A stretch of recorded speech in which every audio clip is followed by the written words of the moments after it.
హల్లెలూయా. దేవుని నామానికి మహిమ కలుగును గాక. దేవుని యొక్క వాక్యం ధ్యానం చేసుకుందాం. రోమపత్రిక 1వ అధ్యాయము 1, 2, 7 వచనాలు 3 కలిపి ఉంటాయి. రోమపత్రికలో చూస్తే చదవండి 7 వచనం వరకు. యేసుక్రీస్తు దాసుడును అపోస్తలుడుగా నుండుటకు పిలువబడిన వాడును దేవుని సువార్త నిమిత్తము ప్రత్యేకింపబడిన వాడునైన పౌలు రోమాలో ఉన్న దేవుని ప్రియులందరికీ అనగా పరిశుద్ధులుగా ఉండుటకు పిలువబడిన వారికందరికీ శుభమని చెప్పి వ్రాయునది.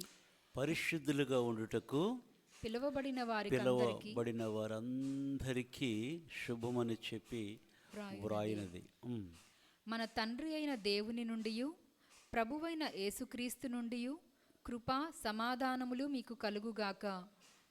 దేవుడు తన కుమారుడును మన ప్రభువునైన యేసుక్రీస్తు విషయమైన ఆ సువార్తను పరిశుద్ధ లేఖనముల యందు తన ప్రవక్తల ద్వారా ముందు వాగ్దానము చేసెను.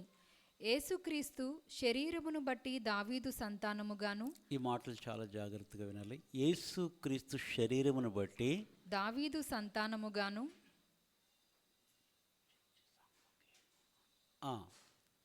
యేసుక్రీస్తు శరీరమును బట్టి దావీదు సంతానముగాను మృతులలో నుండి పునరుద్ధానుడైన పరిశుద్ధమైన ఆత్మను బట్టి దేవుని కుమారుడుగాను ప్రభావముతో నిరూపింపబడెను. ఈయన నామము నిమిత్తము సమస్త జనులు విశ్వాసమునకు విధేయులగునట్లు. అది అండర్లైన్ చేసుకోండి.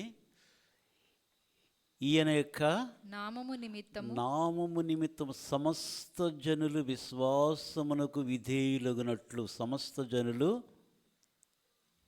ఈ నామము నిమిత్తం విశ్వాసమునకు, ఒకరు ఇద్దరు కాదు, సమస్త జనులు కూడా ఈయన నామమును బట్టి విశ్వాసమునకు విధేయులగునట్లు. ఈయన ద్వారా మేము కృపను అపోస్తలత్వమును పొందితిమి. అది విశ్వాసము ద్వారా సమస్త జనులు విధేయులైనట్లు ఈయన కృపను బట్టి మేము అపోస్తలత్వమును పొందితిమి. అది ఊరికే అపోస్తలులు అయిపోలేదు వాళ్ళు. పౌలు అంటున్నాడు రోమీ సంఘానికి రాస్తూ, రోమీలకు రాస్తూ, కృపను బట్టి అపోస్తలత్వం మేము పొందితిమి. మేమేం పెట్టుకోలేదు, మేము అపోస్తలము అది ఇదని పెద్ద పెద్ద పేర్లే మనం పెట్టుకోలేదు కింద అన్నాడు. ఆయన యొక్క కృపను బట్టి మేము అపోస్తలత్వం మేము విశ్వాసమునకు విధేయులైనట్లు. ఉదయకాలం దేవుని యొక్క వాక్యము విధేయత, యథార్థత తెలుసు కదండి. విధేయత అంటే చెప్పండి, ఇంగ్లీష్లో ఏముంటుంది? ఒబీడియన్స్. యథార్థత అంటే ఇంటిగ్రిటీ. ఏంటండి యథార్థత?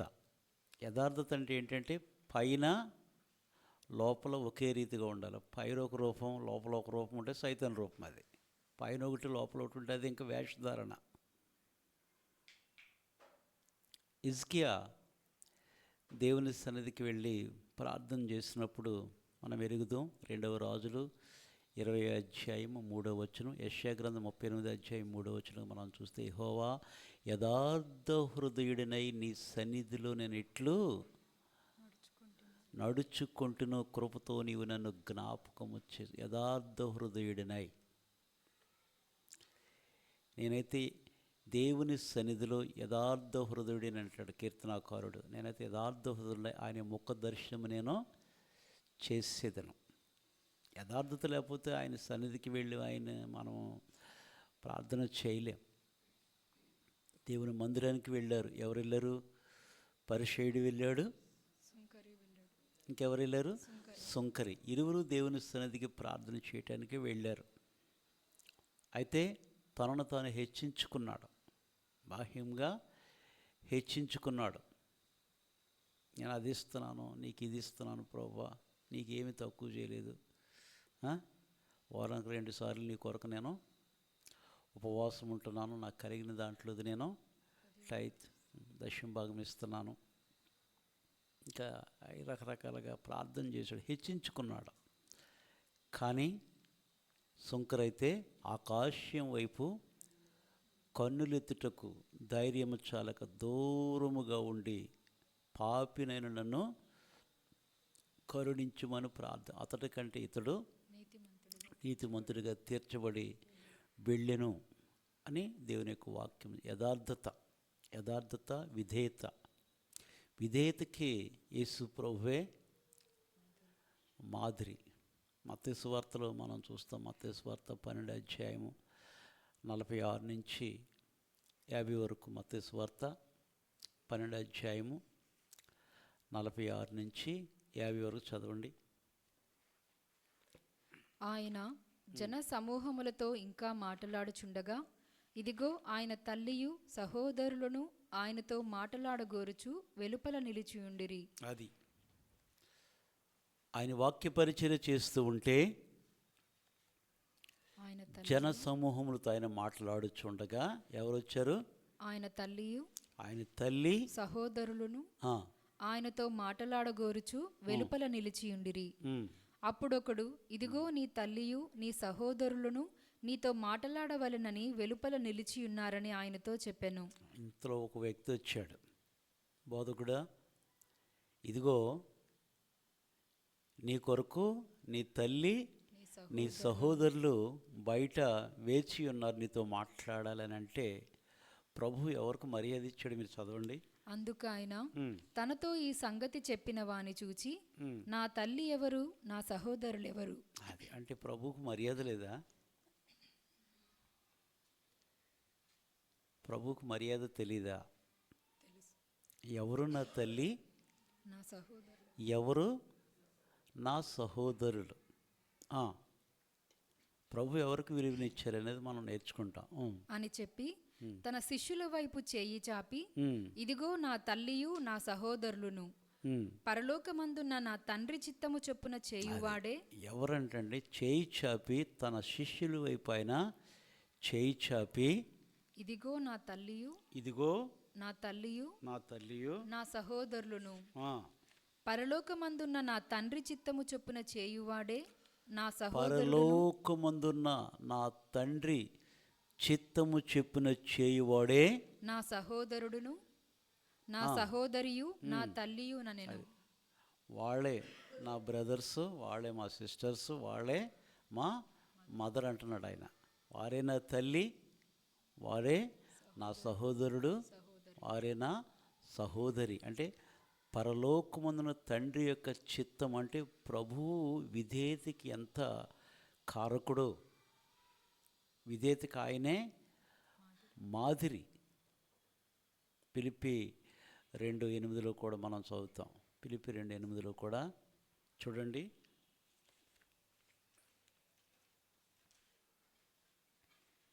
మరియు ఆయన ఆకారమందు మనుష్యుడుగా కనబడి మరణము పొందునంతగా, అనగా శిలువ మరణము పొందునంతగా విధేయత చూపిన వాడై. అది ఆయనంట చూడండి. ఆయన ఆకారమందు మనుష్యుడుగా కనబడి, చూడటానికి మనుషునిగా కనబడ్డాడు, మరణము పొందునంతగా ఆయన, అనగా శిలువ మరణము పొందినంతగా ఆయన విధేయత చూపాడు. శిలువ మరణము పొందినంతగా. కాబట్టి విధేయతకు మాదిరి ఎవరంటే ఆయన యుద్ధే మనం నేర్చుకోవాలి. ఇంకొకరిని చూసి ఇన్ఫ్లుయెన్స్ ఉంటుంది మనకి, ఆళ్ళకలా నడవాలి, ఆళ్ళకలాగా యాక్షన్ చేయాలని ఉంటుంది. అది యాక్టింగే తప్ప దేనికి పనికిరాదు, దాన్నే వేషధారని అంటారు. ఇంకొకళ్ళు వలే మనం నడవాలని అనుకుంటే, అందుకే కదా యాక్టర్స్ అన్నారు. ఊరికేనా నటులని ఎందుకన్నారు వాళ్ళని? కదా, యాక్షన్ చేయమంటే జీవించేస్తాడు అందులో, బయటకు వస్తే ఏముండదు. అవునా కదా? యాక్టర్స్కి మనకి తేడా ఏంటి? ఆడికి ఒక పాత్ర ఇస్తే దాంట్లో జీవించమంటే, అడుక్కునోళ్ళు యాక్షన్ చేయమంటే అవతలోడు సందేశనంత యాక్షన్ చేస్తాడు. ఎందుకంటే అది యాక్షన్, అది నటనా జీవితం. ప్రభు అలా కాదు.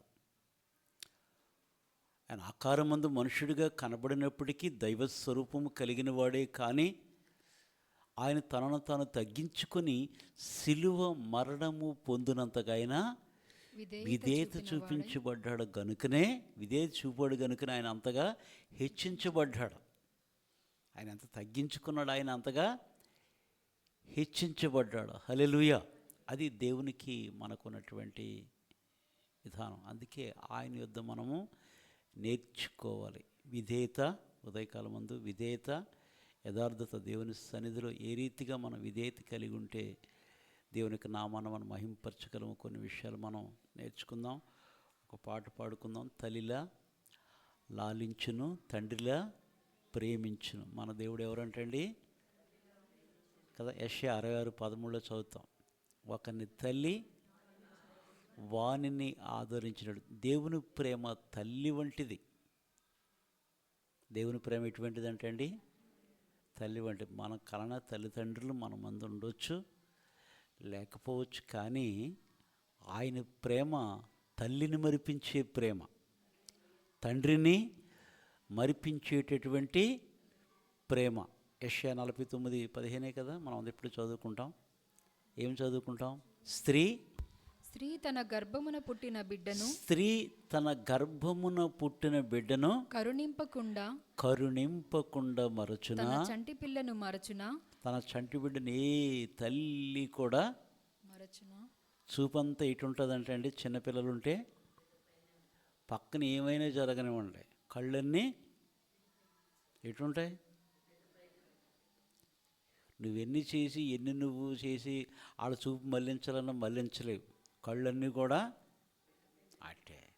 ఒకవేళ ఇంకా అంతకన్నా ఇంకా మరీ బహు జాగ్రత్త, పడుకునేటప్పుడు కూడా చెయ్యేసి పడుకుంటారు. గబుక్కున నొద్దట్లు ఏమన్నా ఇబ్బంది కలుగుతుంది ఏమన్నా, అంత జాగ్రత్త కలిగి ఉంటారు. కాబట్టి దేవుని ప్రేమ, ఒకని తల్లి వానిని ఆదరించినట్లు. యెషయా 66:13 ఒకని తల్లి వానిని ఆదరించినట్లు నేను మిమ్మును ఆదరించెదను. అది తల్లి ఆదరించినట్లుగా నేను మిమ్మును ఆదరించెదను. యెషయా 49:15 ఏమన్నాడు? స్త్రీ తన గర్భమున పుట్టిన బిడ్డను కరుణింపకుండా తన చంటి పిల్లను మరచున, తన చంటి పిల్లను మరచున.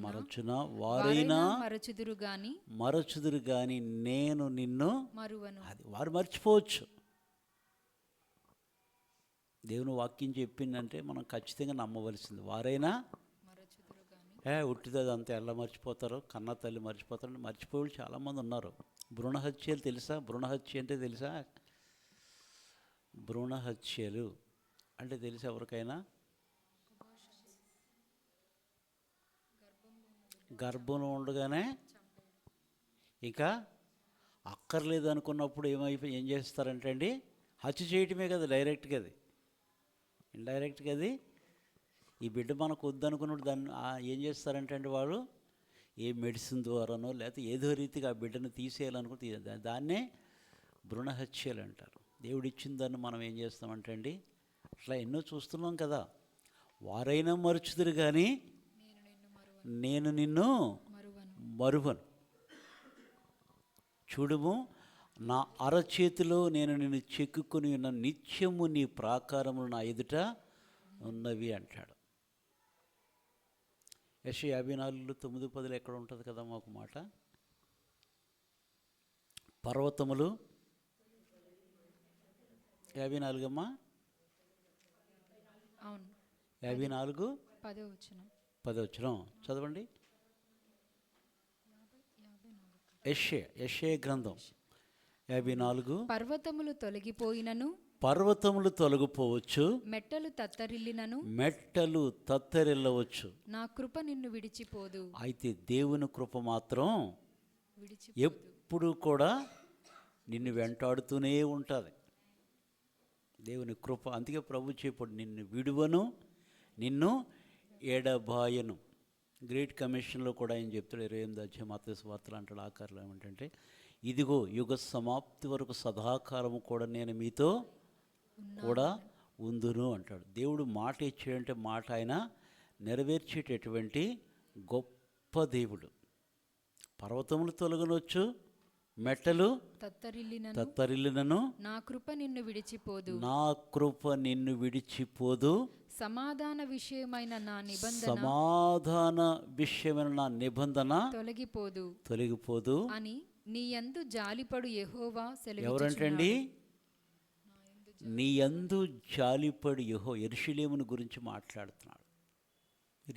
మీరు యెహెజ్కేలు 16 అధ్యాయం మీరు చదివినా కానీ అక్కడ కూడా మనం చదువుతాం కదండి. ఆయన ప్రేమ ఎంత గొప్పదో. నీ యందు జాలిపడిన వాడు ఒకడు కూడా లేడు అంటాడు 16 అధ్యాయంలో. యెరూషలేమును గురించి మాట్లాడు. యెరూషలేము యొక్క సుందర నగరం పాడైపోయిన తర్వాత దాని పరిస్థితుల గురించి దేవుడైనటువంటి యెహోవా పలికినటువంటి మాటలు, అద్భుతమైనటువంటి మాటలు. అది యెరూషలేము సుందర నగరాన్ని గురించి యెహెజ్కేలు 16 అధ్యాయంలో. ఈ గొప్ప దేవుడంట ఆయనంట పర్వతాలు తొలగిపోవచ్చు, మెట్టలు తత్తరిల్లినను నా కృప నిన్ను విడిచిపోదు. సమాధాన విషయమైనటువంటి నా యొక్క నిబంధన తొలగిపోదు అని నీ యందు జాలిపడు యెహోవా సెలవిచ్చుచున్నాడు. అక్కడ యెహెజ్కేలు ఏమంటాడు తెలుసండి? నీ యందు జాలిపడిన వాడు ఒక్కడునూ లేడు. నీవు పుట్టిన నాడే బయట పారవేయబడితివి. నీ నాభి సూత్రము కోయబడలేదు, నీకు ఉప్పు రాయలేదు. నువ్వు రక్తములో పొర్లుచున్న నిన్ను చూచి నేను బ్రతుకని నేను చెప్పగా నీవు బ్రతికితివి. తర్వాత పెరిగి పెద్దదాని అయిన తర్వాత నీవు నా మీద తిరుగుబాటు చేసితివని యెరూషలేమును గురించి దేవుడిని యెహోవా యెహెజ్కేలు 16 యెహెజ్కేలు ప్రవక్తతో దేవుడు మాట్లాడతాడు. కనికరము కలిగినటువంటి గొప్ప దేవుడు. అందుకే విధేయత చాలా విలువైనట్టు. విధేయత నేర్చుకోవాలి మనం. నీవు కానీ నేను కానీ విధేయత అంటే చిన్నప్పుడు కానీ పెద్ద అయిన తర్వాత మాకు ఇంకొకరు విధేయులంటే కాదు, అందరము నేర్చుకునేదే విధేయత అనేది. అంటే అందరం కూడా నేర్చుకోవాలి. హల్లెలూయా. ఈ పాట పాడుకుందాం, ప్రభు యొక్క నామాన్ని మహింపరచుకుని. సంఘారాధన పాటల పుస్తకంలో 129వ పాట, తల్లిలా లాలించును తండ్రిలా ప్రేమించును. దేవుని యొక్క ప్రేమ. తల్లిలా లాలించును తండ్రిలా ప్రేమించును. తల్లిలా లాలించును తండ్రిలా ప్రేమించును. నుదిమి వచ్చు వరకు ఎత్తుకొని ముద్దాడును, చంక పెట్టుకొని కాపాడును యేసయ్యా. తల్లిలా లాలించును తండ్రిలా ప్రేమించును. తల్లిలా లాలించును తండ్రిలా ప్రేమించును. తల్లి అయిన మరచునేమో నేను నిన్ను మరువను, చూడుము నా అరచేతులలో నిన్ను చెక్కియున్నాను. తల్లి అయిన మరచునేమో నేను నిన్ను మరువను, చూడుము నా అరచేతులలో నిన్ను చెక్కియున్నాను. నీ పాదము తొట్టిల్లీయను నేను, నీ పాదము తొట్టిల్లీయను నేను. నిన్ను కాపాడువాడు కునుకడు నిదురపోడు, నిన్ను కాపాడువాడు కునుకడు నిదురపోడు అని చెప్పి వాగ్దానం చేసిన యేసయ్యా, అని చెప్పి వాగ్దానం చేసిన యేసయ్యా. తల్లిలా లాలించును తండ్రిలా ప్రేమించును. తల్లిలా లాలించును తండ్రిలా ప్రేమించును. పర్వతాలు తొలగవచ్చు, తత్తరిల్లు మెట్టలన్నీ వీడిపోదు, నా కృప నీకు నిబంధన తొలగదు. పర్వతాలు తొలగవచ్చు, తత్తరిల్లు మెట్టెలన్నీ వీడిపోదు, నా కృప నీకు, నా నిబంధన తొలగదు. దిగులు పడకు, భయపడకు, నిన్ను విమోచించెదా. దిగులు పడకు, భయపడకు, నిన్ను విమోచించెదా. నీదు భారమంతము నాదు శాంతి నొసగెదా. నీదు భారమంతము నాది శాంతి నొసగెదా అని చెప్పి వాగ్దానం చేసిన యేసయ్యా, అని చెప్పి వాగ్దానం చేసిన యేసయ్యా. తల్లిలా లాలించును, తండ్రిలా ప్రేమించును. తల్లిలా లాలించును, తండ్రిలా ప్రేమించును. ముదిమి వచ్చు వరకు ఎత్తుకొని ముద్దాడును, చంక పెట్టుకొని కాపాడును. యేసయ్యా తల్లిలా లాలించును, తండ్రిలా ప్రేమించును. తల్లిలా లాలించును, తండ్రిలా ప్రేమించును. దేవుని యొక్క గొప్ప ప్రేమ పర్వతాలు తొలగవచ్చు, మెట్టలైనా తత్తరిల్లవచ్చు, కానీ ఆయన యొక్క నిబంధన కానీ ఆయన కృప మాత్రం తొలగిపోదని వాగ్దానం చేసినటువంటి గొప్ప దేవుడు. యెషయా 46 అధ్యాయంలోనే ఉంటుంది అన్నమాట. ఇది ముదిమి వచ్చు వరకు. ఏమో 46 4 చదువు. ముదిమి వచ్చు వరకు నిన్ను ఎత్తుకొనువాడను నేనే. హల్లెలూయా. ముదిమి వచ్చు వరకు నిన్ను ఎత్తుకొనివాడను నేనే. నేనే. ఇజ్రాయేలుతో దేవుడు ఐగుప్తులో దాదాపు 435 సంవత్సరములు బానిసత్వంలో బ్రతికినటువంటి ఇశ్రాయేలుని దేవుడు తన భుజములపై మోసుకుని వచ్చాడు. 40 ఏండ్లు 11 దినాలే ప్రయాణం కాదేశ్ నుంచి బర్నియాకు. కానీ వారు సనుగుల వల్ల ఒక్కొక్క దినాన్ని ఒక్కొక్క సంవత్సరముగా చేసి 40 ఏండ్లు ప్రయాణం చేశారు. వారు వెళుతూ ఉంటే అరణ్యంలో ప్రయాణం అరణ్యంలో ఏముంటాయండి? చెట్లు ఉంటాయి. వారు స్నానాలు చేశారా? నీళ్లు ఉన్నాయా? వాళ్ళకి సరైన నీళ్లు వస్తువులు ఉన్నాయా? వారు చెప్పులు, వారు వస్త్రములు మాసుకు పట్టాయా? మనం 2 రోజులు చొక్కా వేసుకుంటే పక్కోడు చూడలేడు మన వాసనని. మొన్న ఒక రోజు ఆటోలో వస్తున్నానంటే, మనం తప్పు పట్టకూడదు కానీ ఆటోలో హాస్పిటల్కి వెళ్తుంటే నాకు కళ్ళు తిరిగిపోతున్నాయి. బాబు ఏంటి ఎవరు భరిస్తున్నారు ఈయన ఇలాగ అనుకున్నాను. నలుగురితో కూర్చుంటప్పుడు ఎట్లా వెళ్ళాలి, ఎంత శుభ్రంగా ఉండాలో పద్ధతిగా చేసుకోవాలి. మరి మురుకు వాసన మనిషి, ఒక మనిషిని ఇంకొకడు భరించలేడు. వారు 40 ఏండ్లు వారి వస్త్రములు మాయలేదు, చీకు పట్టలేదు, వారు చెప్పులు అరిగిపోయినాయా? మనం 4 నెలలు చెప్పులు వేసుకుంటే వేళ్ళ దగ్గర మడం దగ్గర గుంటలు పడిపోతాయి, తెగిపోతాయి. ఒక బ్రదర్ ఉంటాడు, ఆయన షూ వేసాడంటే మొత్తం కిందంతా కూడా ఇలా ఉంటుంది మడం. ఇటు పైకి ఉంటుంది, కిందకి వెళ్ళి అరిగిపోతుంది, మొత్తం కింద అరిగిపోతుంది పక్క. దేవుడు తన ప్రజల్ని ఏ రీతిగా నడిపించాడంటే 40 ఏండ్లు వారి ప్రయాణాల్లో ఒక మనుషుడు తన కుమారుని 1:31 కదా, ద్వితీయోపదేశకాండం 1:31 అంటాడు కదండి. ఏముంది? ఐగుప్తులోను అరణ్యములోను మీ కొరకు చేసినట్టు మీ పక్షముగా యుద్ధము చేయును. అది ఐగుప్తే కావచ్చు, అరణ్యమే కావచ్చు, ఎడారే కావచ్చు, మీ పక్షమున ఆయన యుద్ధము చేయును. మన పక్షమున యుద్ధము చేయువాడు ఆయనే. మనం ఎవరితో యుద్ధం చేయవలసిన అవసరం లేదు. మన పక్షమున నీ వ్యాజ్యము కరెక్ట్గా ఉంటే నీ పక్షాన్ని ఆయన నువ్వేం చేయవలసిన అవసరం లేదు. నువ్వు ఎంత సైలెంట్గా ఉంటే అంత మేలు. లేకపోతే కేకలైతే ఏం ఉపయోగం ఏమి లేదు. అవునా కదండి?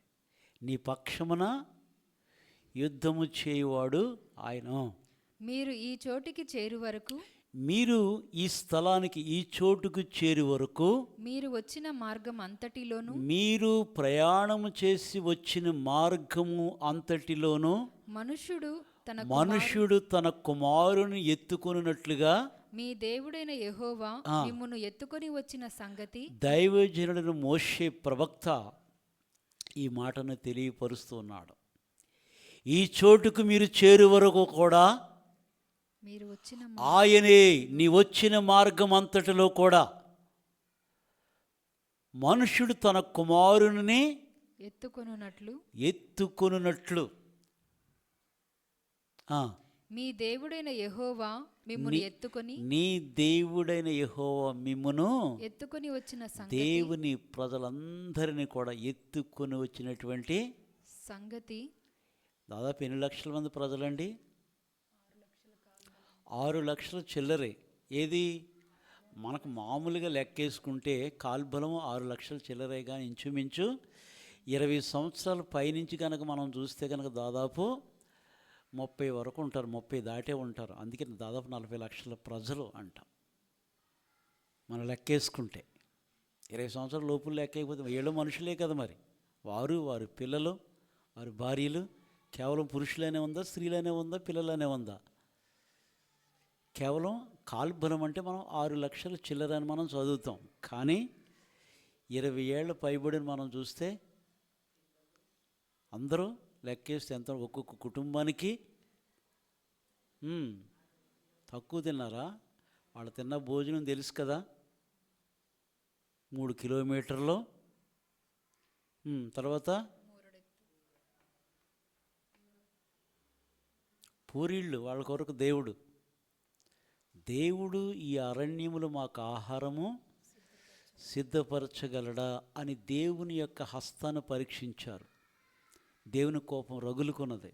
వారి నిమిత్తము దేవుడు ఏం చేశాడంటే అండి, అప్పటికే వాడు అలసిపోయి అరణ్యములో తిరిగి సవిచారములైనటువంటి భోజనము, ఉల్లిగడ్డలు, తెల్లగడ్డలు, అవి ఇవేనా? ఈరోజు ఏమి 65 లేదా అని ఎవరంట వాళ్ళు. దేవుని కోపం వచ్చింది. మోషే ఏం బాధపడ్డాడు. ఏమన్నాడు? వీళ్ళని ఏమైనా కన్నానా? వీళ్ళకి నేను మాట ఇచ్చానా? ఎందుకు ప్రభు ఈ భారం నా మీద మోపి? ఇంకా కొద్ది నిమిషాలు ఉంటే వీళ్ళు నన్ను రాళ్లతో కూడి చంపుతారు. నాకు ఎందుకే వచ్చిన తిప్పలు? నేను ఏమైనా కన్నా వీళ్ళు మోస్తాను, నేను ఏమన్నా తీసుకొచ్చాను, నేను ఏమైనా మాట ఇచ్చాను అన్నప్పుడు ఆ మాట దేవుడు విన్నాడు. ఏం భయపడకు, వారు మిశ్రితమైనటువంటి జనం, వారి మధ్యలోకి వస్తానే కంగారు పడకంటే.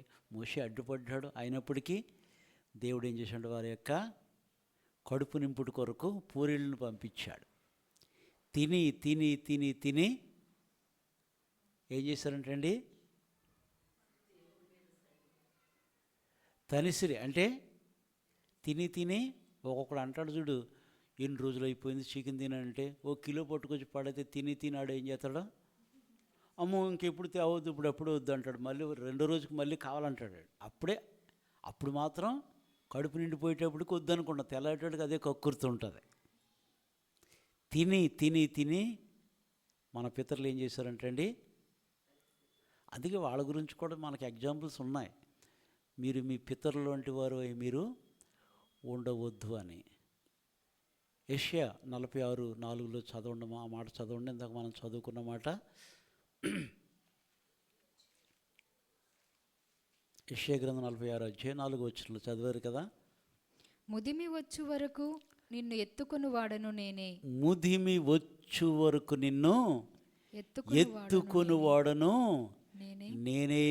దేవుడే మనల్ని ఎత్తుకునేవాడు ఆయనే, నడిపించేవాడు కూడా ఆయనే, సంరక్షించేవాడు కూడా ఆయనే.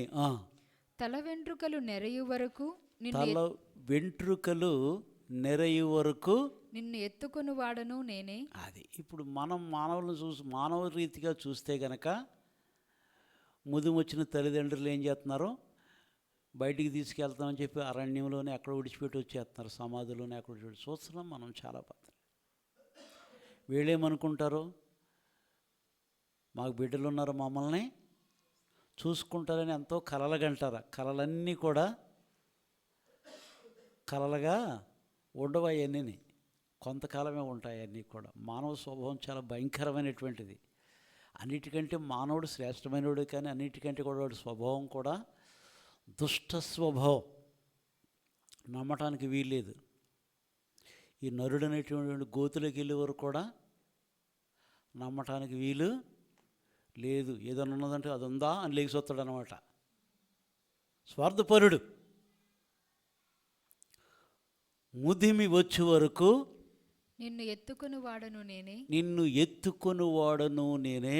తల వెంట్రుకలు నెరయు వరకు నిన్ను ఎత్తుకొని వాడను నేనే. నేను ఎత్తుకొని వాడను నేను. దేవుడు తన ప్రవక్త అయిన యెషయా ద్వారా దేవుడు ఇశ్రాయేలుతోటి మాట్లాడుతున్నాడు. యాకోబు, ఇశ్రాయేలు, నిన్ను సృజించిన వాడను, తల్లి గర్భంలో నిన్ను నేను సృజించినటువంటి వాడు నేనే, నిన్ను సృష్టించాను. తల వెంట్రుకలు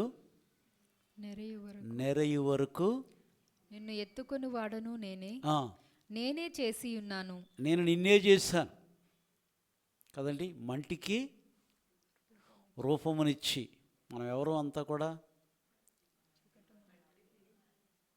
అదే, అవునా కదా? ఆయన పరమ కుమరి, ఆయన చేతిలో మనం అందరం కూడా కుండల వంటి వారు. అందుకే దేవుణ్ణి ఎప్పుడు కూడా మహిమపరచాలి, దేవుణ్ణి ఘనపరచాలి. పరమ కుమ్మరి నీ సారె పైనున్నా జిగటి మంటినయ్య నేను. పరమ కుమ్మరి నీ సారె పైనున్నా జిగటి మంటినయ్య నేను. నీ చేతి వేళ్ళతో రూపుదిద్దుమా యోగ్యమైన పాత్రగాను, నీవు వాడుకొనే పాత్రగాను. నీ చేతి వేళ్ళతో యోగ్యమైన పాత్రగాను, నీవు వాడుకొనే పాత్రగాను. పరమ కుమ్మరి నీ సారె పైనున్నా జిగటి మంటినయ్య నేను. ఆయన రూపించినటువంటి పాత్ర నీవు, నేను. ఆయన పరమ కుమ్మరి, ఆయన సారె పైన ఉన్నామో మంటిమి కదండి. భక్తుడు, ఆయన పేరు ఏం పేరు, కిన్నింగ్స్ అన్న ఏదో ఆయన పేరు, కిన్నింగ్స్ అన్న ఏదో పేరు ఆయన పేరు. ఆయన పాడతాడు ఆ పాట, సర్వచిత్తము నీదేనైన పాట. కిన్నింగ్సన్ ఏదో పేరు అయింది, ఆయన పాడతాడు కదా, చక్కని పాట అది. మన తెలుగు ఏమీ కాదు, ఆడ కిన్నింగ్సన్ ఏదో పేరు ఉంటుంది అయింది, ఆయన పాడతాడు చక్కని పాడింది.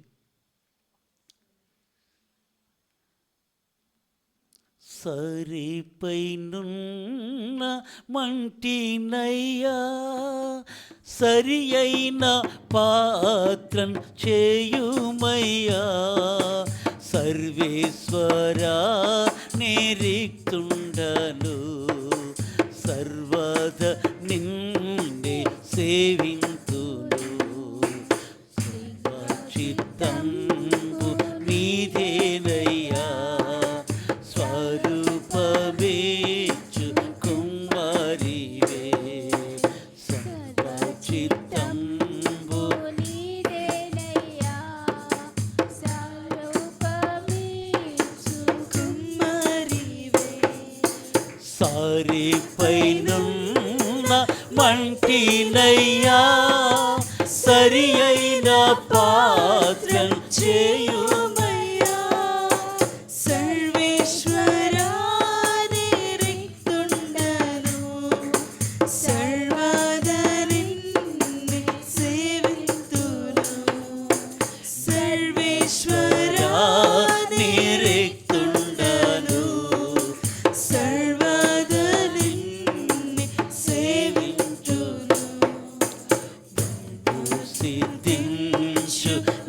చిత్తమే ప్రార్థించుచుంటి నీ సన్నిధి ప్రభు సిద్ధించు నీ చిత్తమే ప్రార్థించుచుంటి నీ సన్నిధి పరికింపు నన్నే దివసంబునా పరిశుభ్రమైన హిమము కన్నా పరిశుద్ధం చేసి పాలింపుమా పాపంబు ప్రోవ నన్ను కడుగుమా సర్వచిత్తంబు నీదేనయ్యా స్వరూపమేషు కుమారివే నీ చిత్తమే సిద్ధించు ప్రభు నిన్నే ప్రార్థింతు నా రక్షక నీ చిత్తమే సిద్ధించు ప్రభు నిన్నే ప్రార్థింతు నా రక్షక నీచము కాయముల చేతను నిత్యంబు కృంగి అలసియుండా నిజమైన సర్వశక్తుండవే నీ చేత పట్టి నన్ను రక్షింపుమా సర్వచిత్తంబు నీదేనయ్యా స్వరూపమేషు కుమారివే ఆత్మస్వరూప నీ చిత్తమే అనిశంభు చెల్లు ఇహ పరమునా అధికంబుగా నల్ని ఆత్మతో ఆవరింపుము నా రక్షక అందరూ నాలో క్రీస్తుని చూడా ఆత్మతో నన్ను నింపుము దేవా సర్వచిత్తంబు నీదేనయ్యా స్వరూపమేషు కుమారివే సర్వచిత్తంబు నీదేనయ్యా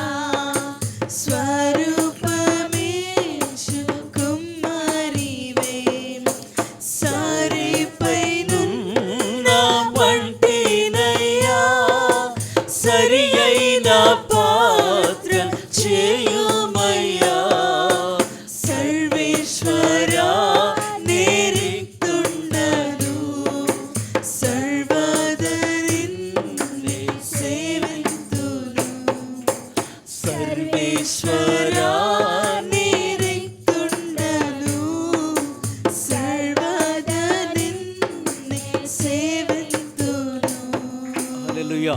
ఎంత చక్కని పాట అండి. నీచమవు గాయముల చేత నిత్యము కృంగి అలసియున్న నన్నును నీవు నన్ను పరిశుభ్రపరిచి పవిత్రపరిచినందుకు నీకు వందనాలని చెప్పి భక్తుడు దేవుని స్తుతించటం. నీవు నన్ను బ్రతికిస్తే నీ కొరకు అందరూ నాలో క్రీస్తును చూడాలని భక్తుడు దేవుని యొక్క నామాన్ని స్తుతించి ఇటువంటి పాటలు ఎప్పుడు కూడా మనం మర్చిపోకూడదు. అంత గొప్ప దేవుణ్ణి వారు ఆ రీతిగా దేవుణ్ణి స్తుతించారంటే ఎంత రుచి చూచారండి దేవుణ్ణి.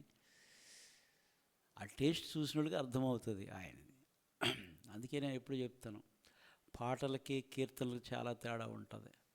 పాటల నుంచి పెదాల్లోంచి వచ్చే పాటలు, కీర్తనలు ఎప్పుడు కూడా అంతరంగంలో నుంచి వస్తాయి. ఇక అది ఎక్కడికే పోదు. నువ్వు ఎప్పుడు పాడినా ఆ అనాయింటింగ్ అలాగే ఉంటుంది. అది హల్లెలూయా. కాబట్టి తల వెంట్రుకలు నెరయు వరకు నిన్ను ఎత్తుకొని వాడను నేనే, నిన్ను ఎత్తుకొనువాడును నేనే, నేనే చేసి ఉన్నాను, నేనే చేసి ఉన్నాను. చంక పెట్టుకొని వాడను నేనే. అదే ముదిమి వచ్చే వరకు ఎత్తుకొనివాడు ఆయనే, తల వెంట్రుకలు తల వెంట్రుకలు నెరచే వరకు ఎత్తుకొని ఎత్తుకొనివాడు నేనే చేసి ఉన్నాను. చంక పెట్టుకొని వాడను నేనే, చంకను పెట్టుకొని వాడను. మనమైతే ఏం చేస్తాం, మన పిల్లల్ని 2 సంవత్సరాలు, అతిగా ఉంటే ఇంకా అధికంగా ప్రేమ ఉంటే 3 సంవత్సరాలు, 4 సంవత్సరాలు, 12 సంవత్సరాలు అయిపోయిన ఎత్తుకో అమ్మా అని చెయ్యిలు చేపడు అనుకో, లోపలికి తీసుకెళ్ళి తలుపేసి ఏం చేస్తారు? నేను నిన్ను మొయ్యగలనారా, లేకపోతే నిన్ను మొయ్యగలనా? ఏదో బాగోకపోతే ఏదన్నా ప్రేమ చూపిస్తాను కానీ మన ప్రేమ ఎంత ఉంటుందండి? కొంచెమే. దైవ ప్రేమకి ఎవరు కూడా దేవుని యొక్క ప్రేమ, దేవుని సులువు ప్రేమ గురించి ఎఫెసీ పత్రికలో పౌలు అంటాడు, దేవుని యొక్క ప్రేమ వెడల్పు, లోతు, ఎత్తు, పొడవు ఎంతో గ్రహించుట చాలా కష్టం అంటాడు. దేవుని ప్రేమను మనం ఎవరు కొరవలేం, అది ఎవరు కూడా కొరవలేరు. ధరలోని ప్రేమలన్నీ కూడా ఆయన ఎదుటవి స్థిరము కావు. దేవుని ప్రేమ గురించి భక్తులు పాడతాడు కదా, అన్ని పాటలు పాడేమంటే వద్దు, వాక్యం మళ్ళీ తేడా వస్తుంది కదండి. ధరలోని ప్రేమలనియు స్థిరము కాదు, సరే క్రీస్తు యేసు కలువరి ప్రేమ కడవరి వరకు ఉంటుంది. అది కడవరి వరకు ఉంటుంది. అది బంధుమిత్రుల మధ్య వెలుగుచున్న ప్రేమ దీపము. నూనె అంటే తెలుసా? నూనె అంటే మనం వాడే నూనె కాదు, ఆలివ్ నూనె, లేకపోతే రిచ్ ఆయిల్, ఇంకే రకరకాలు ఉంటాయి కదమ్మా, సన్ఫ్లవరు, ఈ కాదు ఏదండి.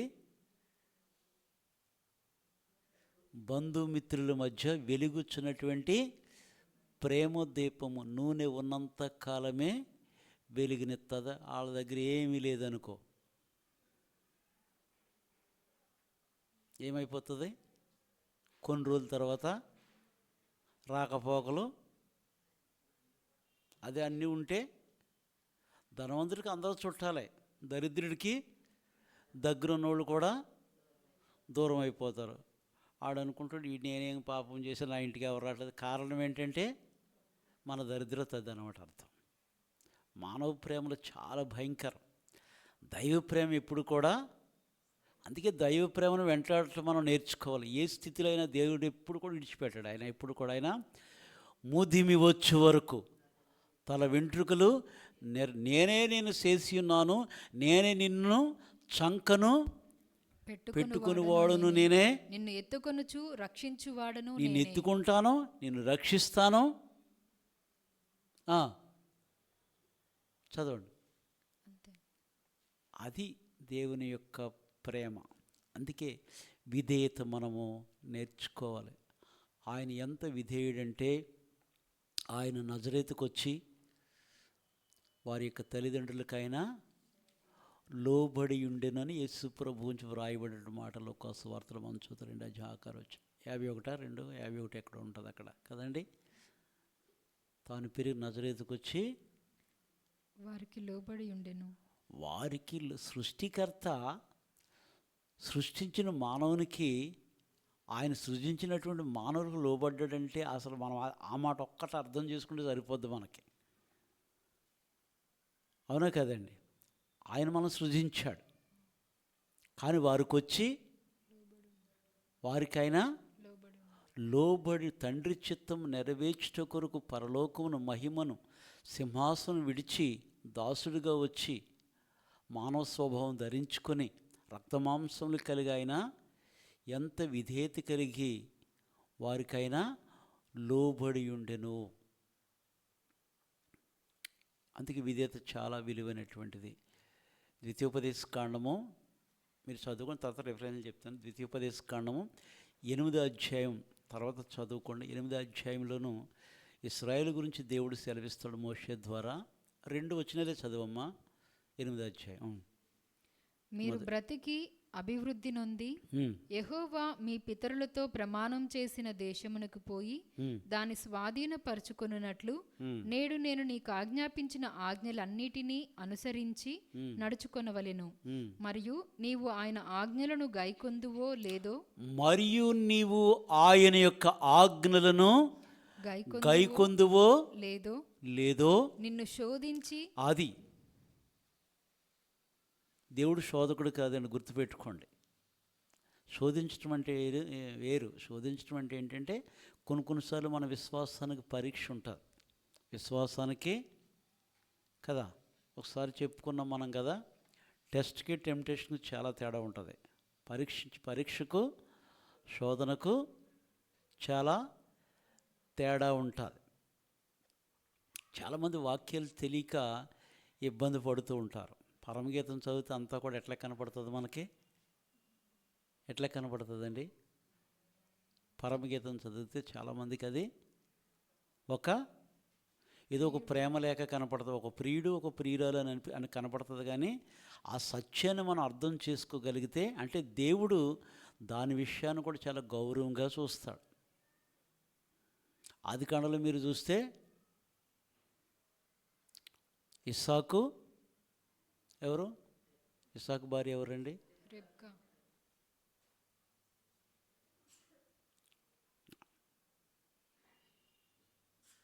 తన భార్యతో సరసమాడినని ఉంటుంది. అర్థమైంది మీకు? అంటే అది తప్పు అని అర్థం. అలా ఉంటారా? అట్లా ఎంత మర్యాద ఉండరా? కాదు కదా. దేవుడు దేన్నైనా గౌరవిస్తాడు. ఆయన వాక్యం మనం నేర్చుకోవాలి. వాక్యం మనం నేర్చుకోవాలి. అంటే బైబిల్లో దేవుడు ఎంత గౌరవంగా కుటుంబానికి ఇచ్చే విషయాలు కానీ, మానవుల పట్ల ఆయనకు ఉన్నటువంటి విధానం కానీ మనం నేర్చుకోగలిగితే, దైవ ప్రేమ దాన్ని మనం తప్పుగా మనం ఎప్పుడు కూడా మనం అర్థము చేసుకోకూడదు. దైవత్వానికి ఎప్పుడు కూడా మనం పేర్లు పెట్టకూడదు. హల్లెలూయా. దేవుని ప్రేమ నీ హృదయములో ఉన్నది తెలుసుకొనుటకు, ఏముందో తెలుసుకోవటకు నిన్ను ఆయన ఏం చేస్తాడంటండి? అనొచ్చు నిమిత్తం శోధించి, నిన్ను శోధించి నీ నిన్ను శోధించి నీ హృదయంలో ఉన్నది ఏదో తెలుసుకొనుటకు. అంతే. ఎవరినైనా బయటికి తీయాలి అంటే ఎప్పుడు చూసినా సిస్టర్ అంటే కాదు, కొన్నిసార్లు వాళ్ళని కొంచెం గట్టిగా మాట్లాడితే అసలు బయటకు వచ్చేస్తుంది. కొందరు అమ్మ వాళ్ళు అంత మంచోళ్ళు లేరంటారు. రంగు టైం వచ్చినప్పుడు బయటపడుతుంది, మామూలుగా కాదు. అప్పుడే అందుకే అంటాను నేను, విశ్వాస పిశాచ అయితే ఎలా ఉంటాడో అప్పుడు అర్థమవుతుంది మనకి. అసలు రూపం అదనమాట. ముసుగేసుకున్నంతరనే కాదు, అసలు రూపం నిన్ను కొద్దిగా షేక్ చేస్తే బయటకు వచ్చేది అంత అనమాట. లేకపోతే స్తోత్రం ప్రైజ్ లాడు తప్ప రెండు ఏమీ రావు. అసలు బయటికి తీస్తే, నీలో ఉన్నది కొద్దిగా బయటికి తీస్తే నువ్వేమవుతావు అప్పుడు? అమ్మో నేను ఇలాగ అనుకోలేదు, అమ్మో ఆ ఒక్క మాట అన్నదంటే ఇంకేం లేదు, వణుకొచ్చేది దేవతలోడికి. కనబడితే చాలు అటు వెళ్ళిపోతారు అనమాట. అలా ఉంటుంది పరిస్థితులు. అందుకే చాలా జాగ్రత్తగా మనం పరీక్షించాలి. చాలా జాగ్రత్తగా మనం ఏం చేయాలి? ప్రతిదీ కూడా మనం పరీక్షించాలి. మేలైనది మనము చేపట్టాలని వాక్యంలో ఉన్నది. హల్లెలూయా. కాబట్టి నీ హృదయములో ఏమున్నదో లేదో నిన్ను శోధించి, నీ హృదయములోనున్నది తెలుసుకొనుటకు నిన్ను అనచు నిమిత్తమును అరణ్యములో ఈ 40 సంవత్సరములు అది ఈ 40 ఏండ్లు అరణ్యములో నిన్ను ఆయన ఏం చేశాడంటే అండి, నీ హృదయములు ఏదుందో బయటికి తీయటానికి ఆయన చేశాడు. అందుకే దేవుడు పెడతాడో చెప్పండి. ఇంకా మనకు దేవుని ప్రేమ కూడా తెలిసి శిక్ష సరిగా తెలీదు. కడుపు నిండా పెట్టాడు, ఏమీ లేకపోతే ఒట్టిగా ప్రభు తిరిగి లేచిన తర్వాత ఒట్టిగా ఇంక అంతా అయిపోయిందని చెప్పి ఎవడ భుజాల మీద వాళ్ళ వేసుకుని వెళ్ళిపోతూ ఉన్నారు. వాళ్ళు 7 వెళ్తుంటే నేను కూడా వస్తామన్నారు. వెళ్ళారు, పట్టారు. ఏమన్నా పట్టారా? మూలన వేసిన వల్లన్నీ తీసేశారు, బాగు చేసేసారు. నడవండి వెళ్దామన్నారు. గల్లీ సముద్రానికి తివేరు సముద్రం, ఏదో సముద్రం బయలుదేరారు. పట్టారా? తర్వాత చెప్పాడు ప్రభు, కుడి పక్కన వాళ్ళ మీద పట్టారు, గొప్ప చేపలు పడ్డాయి. అన్నీ పెట్టేశాడు. వాళ్ళకి చక్కగా కాల్చిన చేపలు పెట్టాడు, అన్నీ పెట్టి పిల్లలారా పట్టరని మీ దగ్గర ఏమన్నానంటే, వారి కొరకు దేవుడు ముందే భోజనం సిద్ధపరిచాడు. మమ్మారు పట్టుకున్నాడు, పేతురు గారి పీక పట్టుకున్నాడు. ఈ పేతురు గారినే కదా మత్తయి సువార్త 16 అధ్యాయంలో 13 నుంచి చూసినప్పుడు మనకు అర్థమవుతుంది కదా కదండి. జనులు ఏమనుకుంటున్నారు నన్ను గురించి, నువ్వేమనుకుంటున్నావు అని ప్రశ్నించాడు కదా అక్కడ. కొందరు ఇర్మియాని, కొందరు బాప్తిస్మ యోహాను లేకపోతే ప్రవక్తల్లో ఒకడు అని అనుకుంటున్నారు, అలాగే ఇలాగా. మరి నువ్వేమనుకుంటున్నావు? ఏం చెప్పారు పేతురు గారు? మనలాగానే సీమోను కొందరు విశ్వాసంలో చాలా ముందంజలో ఉంటారు. ఏమన్నారు? నీవు సజీవుడైన దేవుని కుమారుడు క్రీస్తు అని నేను ఎరుగుతున్నాను. మంచిది, రక్త మాంసాలు నీకు ఇది బయలుపరచలేదు కానీ దేవుడే నీకు ఇది బయలుపరిచాడు అన్నాడు. మళ్ళీ వెంటనే ఆ నిర్గమం గురించి మాట్లాడాడు ప్రభు. మరి కొద్ది దినాల్లో నన్ను సిలువనేస్తారు, చంపుతారు, పాపాత్మ చేతికి అప్పగించబడతాంటాడు, అది నీకు దూరమవుగాక. వెంటనే పేతురు గారిని ఏమన్నాడు ప్రభు? సాతానా నా వెనుకకు పొమ్ము. సాతాను నాకు అభ్యంతర కారణమైన కాబట్టి వెనక్కుండు అని గద్దించాడు. అదే పేతురిని ఇక్కడ పట్టుకున్నాడు. చెప్పు ఇప్పుడు, వీరికంటే నువ్వు నన్ను ఎక్కువగా ప్రేమిస్తున్నావా లేదా? కడుపు నిండా పెట్టాడు. ఏం చేశాడండి ప్రభు? ఆయన అన్నీ ఇస్తాడు, ఆయన ఇస్తాడు. ఆయన ఆజ్ఞలకు విధేయతగా ఉంటే గనక దేవుడు చాలా కనికర సంపన్నుడు. ఆయన ఎప్పుడు కూడా ఆయన ఒక వ్యక్తిని ఎప్పుడు కూడా ఆయన నిరుత్సాహపరచడు. ఆయన దగ్గర లేదు అది. ఒక వ్యక్తిని నిరుత్సాహపరిచేటువంటి గుణం దేవుని దగ్గర లేదు. అందుకే 40 ఏండ్లు అరణ్యములు నిన్ను ఏం చేశాడంటండి? శోధించి నీలో ఏది ఉన్నదో అది తెలుసుకోవటానికి నిన్ను ఏం చేయడంటే నిన్ను అనచు నిమిత్తమును అణిచి. మనకు అనచడం అంటే చాలా ఇష్టం కదా. అనచడం అంటే కొన్నిసార్లు ఏం చేస్తాం మనం? నచ్చని వ్యక్తులను కొన్నిసార్లు ఏం చేస్తాం? ఏం చేయగలి సైలెంట్గా చెప్పండి. మీరు ఎప్పుడు చేయలేదు అటువంటివి? ఎందుకు చేయమని చేస్తూ ఉంటాం. అంటే అర్థం ఏంటి? ఆ వ్యక్తి పట్ల నువ్వు సైలెంట్గా ఉంటే అర్థం ఏంటి? వాళ్ళకి అర్థమైపోద్ది, అమ్మో ఇదివరకు లేక నన్ను కొంచెం అంతగా మర్యాద కలిగి ఉండట్లేదు. దాని అర్థం ఏంటి? ఏదో కొంచెం నన్ను తేడాగా చూస్తే అర్థమవుతుంది కదా. ఈ 40 ఏండ్లు దేవుని వారిని అనచ్చ నిమిత్తమును అరణ్యంలో ఈ 40 సంవత్సరములు నీ దేవుడైన యెహోవా నిన్ను నడిపించిన మార్గం అంతటిని జ్ఞాపకము చేసుకొనుము. అది ఆయన ఒకసారి జ్ఞాపకం చేసుకో. కాబట్టి అయితే నువ్వేమి వినాలి, ఏమి చేయాలంటే ఆయన ఏమంటాడంటే, దేవుడు చెప్పే మాట ఏంటంటే, ఆయన ఏంటంటే మనుషుడు రొట్టె వలన కాక దేవుని నోట నుంచి వచ్చు ప్రతి మాట వలన బ్రతుకుతారు. అంటే దేవుని నోటి మాటల వల్ల మనం ఏం చేస్తామంటే అండి బ్రతుకుతారు. మనం తినే తిండిని బట్టి కాదు, బ్రతకటానికి అవసరమే. గాలి పీల్చడానికే ఆయన ఇచ్చే గాలినే మనం పీల్చుతాం. ఆయన ఇచ్చే గాలి మనం పీల్చకపోతే మనం చచ్చిపోతామా లేదా? కరోనా టైంలో కూడా మనం అందరం కూడా ఆక్సిజన్ లేక వెంటిలేటర్స్ లేక ఏమైపోయారండి? చనిపోయారు. దానికి కూడా చాలా డబ్బున్నవాడికే దొరికింది వెంటిలేటరు. శ్వాస అందట్లేదని అంటే బుక్ చేసుకుంటే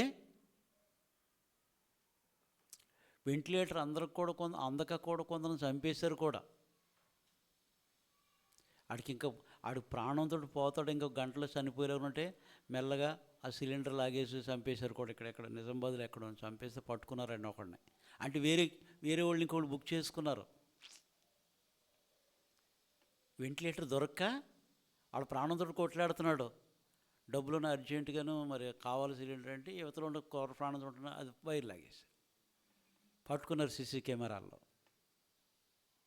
మనుషులు విధానాలు ఎంత భయంకరంగా ఉన్నా చూడండి. మానవుడు మనం తిండిని బట్టి కాదు, అది గుర్తుపెట్టుకోవాలి. మనం తినే ఆహారం, మనం వేసుకునే ట్యాబ్లెట్లను బట్టి మనం బ్రతకట్లేదండి. అవి మనకు అవసరమే కావచ్చేమో, కానీ అన్నిటికంటే ముఖ్యంగా మానవుడు రొట్టె వలన కాక దేవుని నోట నుంచి వచ్చి ప్రతి మాట వలన వారు బ్రతుకుతారు. 8వ అధ్యాయం విధేయత గురించి. 8వ అధ్యాయం చదవద్దు కానీ చెప్తున్నాను. తర్వాత ఆసాపు రాసినటువంటి కీర్తన 81వ కీర్తన 8 నుంచి 16 వరకు. ఆసాపు రాసినటువంటి కీర్తనలు 81వ అధ్యాయము 8 నుంచి. నా ప్రజలారా ఆలకింపుడి, నేను మీకు సంగతి తెలియజేతును. అయ్యో ఇశ్రాయేలు, నీవు నా మాట వినిన ఎడల ఎంత మేలు. అయ్యో ఇశ్రాయేలు, నీవు నా మాట వినిన ఎడల నా మాట వినిన ఎడల ఎంత మేలు. ఎంత మేలు.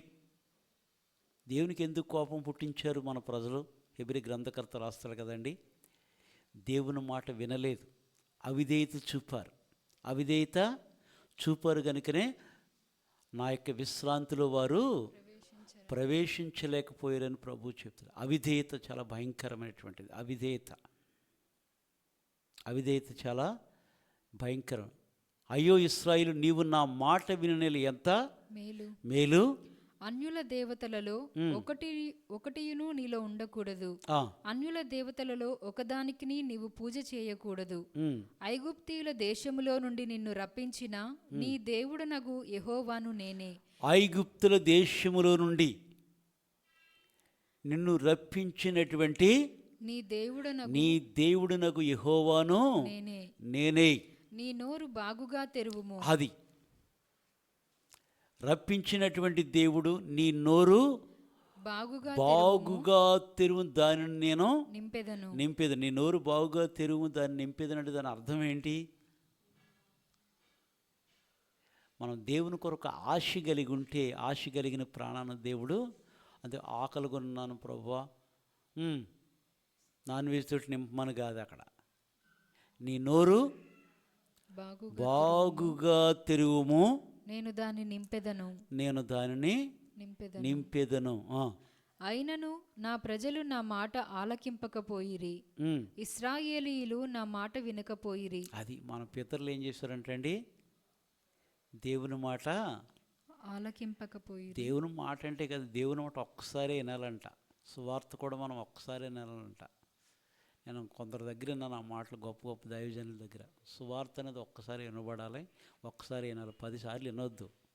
చెప్పి చెప్పి చెప్పి చెప్పి చెప్పి చెప్పి చెప్పి ఇక అదే అంటే ఆ భక్తి పెరగదో తరగదో.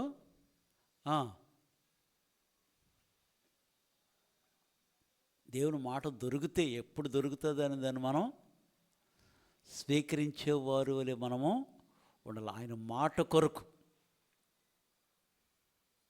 ఆయన ఎండినటువంటి ఎడారినైనా, ఏదైనా అరణ్య భూమినైనా నీటి మడుగులుగా చేసేటటువంటి దేవుడు. ఆయన ఎండిన ఎడారులైనా నీటి బుగ్గలు పుట్టించగలిగినటువంటి దేవుడు. ఆయన మాటనే అంతగా నమ్మటం మనం నేర్చుకోవాలి. మన లోపల లేదనుకో, అది వెళ్ళదు, అది వెళ్ళదు. అందుకే విధేయత చాలా విలువైనటువంటి. విశ్వాసమునకు మనం చదువుకున్నాం. మొదట ఏం చదువుకున్నాం?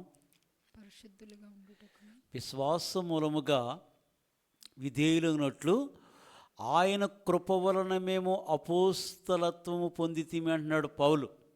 రోమపత్రిక 1వ అధ్యాయము. అంటే 6వ వచనాన్ని కాదు కానీ అది 6వ వచనంగా వేసుకుంటే 7కి చివరికి వస్తుంది. 1, 2, 7 కలిపి ఉంటాయి. 8వ వచనం మళ్ళీ వేరే. విశ్వాసమునకు విధేయులగునట్లుగా. రోమపత్రిక 5వ అధ్యాయం 19వ వచనం నుంచి చదవండి. రోమ 5:19 నుంచి. ఏలయనగా ఒక మనుషుని అవిధేయత వలన అనేకులు పాపులుగా ఏలాగు చేయబడిరో. ఇదండి, ఏమన్నా పాపం హత్య చేశాడా ఆదాము? ఆజ్ఞ అతిక్రమమే పాపం, అంతే. ఆజ్ఞ అతిక్రమమే పాపం. అంటే ఏమీ చేయవలసిన అవసరం లేదు. ఆజ్ఞ, దేవుని ఆజ్ఞను అతిక్రమించుటయే పాపం. ఆజ్ఞ అతిక్రమమే పాపం అంటాడు మొదటి యోహానులో మనం చదివినప్పుడు. ఇక్కడ చూస్తే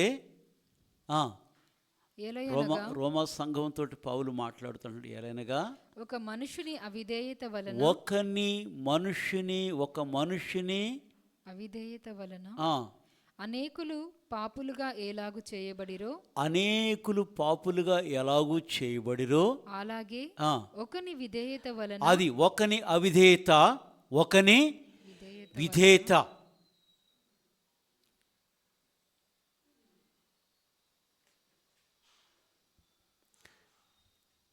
కదండి, చక్కని పాట ఒకటి ఉంటుంది, యేసన్న గారు పాటల్లో ఒక చక్కని పాట, కృప వచ్చిన ఒకరి నుండి మృతి వచ్చినే ఒకరి నుండి కృప వచ్చినే నీళ్ళు, కృషి లేక నీ కృప రక్షించనే, కృతజ్ఞత వందనము నీకే వందనం అనే పాటలో ఉంటుంది. హల్లెలూయా. ఒక మనుషుని వల్ల ఏమొచ్చిందంటే అండి, అవిధేయత వలన ఎవరైనా ఆదామును బట్టి అందరికీ కూడా మరణం అనేది, అందరికీ ఆదాము అనే మనుషుడు. అయితే కడపటి ఆదాము ఎవరండి? ప్రభుని యేసుక్రీస్తు ద్వారా మనకేమొచ్చిందంటే అండి, కృప వచ్చింది. కృషి లేకే ఆయన కృప మనల్ని, మనం ఏం కష్టపడలేదు. ఏమైనా కష్టపడ్డామా? కదండి. పాపాన్ని ఎదిరించే విషయంలో రక్తము కారునంతగా మనం ఎదిరించామా? హెబ్రీ 12 అధ్యాయంలోనూ మనం చూస్తాం. హెబ్రీ 12 అధ్యాయం 3 వచ్చిన ఉంటుంది కదండి, అక్కడ కదండి, పాపమును ఎదిరించిన రక్తము కారునంతగా మీరు దాన్ని ఎదిరించామా? ప్రభు నా పాపం గురించి ఇదిగో నాయన చెమట రక్తంగా మార్చేసుకుని ఇదిగో ప్రభు అని అన్నవాళ్ళు ఎవడన్నా ఉన్నారా? మనమేం చేయగలం? దాన్ని ఎదిరించలేం. కానీ ప్రభు దాని కొరకు ఆయన ఏం చేశాడండి, గెచ్చేమని తోటలో చెమటను రక్తము బిందువులుగా మారుస్తూ ఉంటే ఆయనతో ఉన్నటువంటి వారు అందరూ కూడా భారము కలిగి నిద్రపోయి ఒక్క గడి అయిన నాతో మీరు మేల్కొని ఉండలేరా అని ప్రభు అంటే, ఆయన అనేది అంధకార గడియ గనుక వారు నిద్రపోయారు. సాతానుడు వచ్చాడు. అప్పటికే ప్రభు తండ్రితో ప్రార్థన చేస్తూ ఉన్నాడు. అందరూ విడిచిపెట్టారు. పరలోకం నుంచి ఒక దూత వచ్చి ఆయన్ని బలపరిచినట్టుగా మనం చూస్తూ ఉన్నాం. అది మన పాపాన్ని ఎదిరించట్లో రక్తము కారునంతగా మనం ఏమీ కూడా. రోమపత్రిక చదవండి 5వ అధ్యాయము 20వ వచనం. మరియు అపరాధము విస్తరించున్నట్లు ధర్మశాస్త్రము ప్రవేశించెను, అయినను పాపము మరణమును ఆధారము చేసుకుని ఎలాగు ఏలెనో అలాగే నిత్య జీవము కలుగుటకై నీతి ద్వారా కృపయు మన నిత్య జీవము, నీతి ద్వారా కలుగుటకు నిత్య జీవము కలుగుటకై నీతి ద్వారా కృపయు మన ప్రభువైన యేసుక్రీస్తు మూలముగా ఏలు నిమిత్తము పాపం ఎక్కడ విస్తరించెనో అక్కడ కృప అపరిమితముగా విస్తరించెను. ఒకని విధేయత అనేది లేదమ్మా. 19 చదువు, మళ్ళీ చదువుది. ఎలయనగా ఒక మనుషుని అవిధేయత వలన, ఒకరిది అవిధేయత, ఒకరిది విధేయత, ఒకని అవిధేయత వలన అనేకులు పాపులుగా ఏలాగు చేయబడిరో అలాగే ఒకని విధేయత వలన, అది ఒకరి అవిధేయత అందరినీ అపరాధంలో పడేసింది, పాపులుగా చేసేసింది. ఒకని విధేయత వలన, అది ఒకరి అవిధేయత, ఒకరిది విధేయత.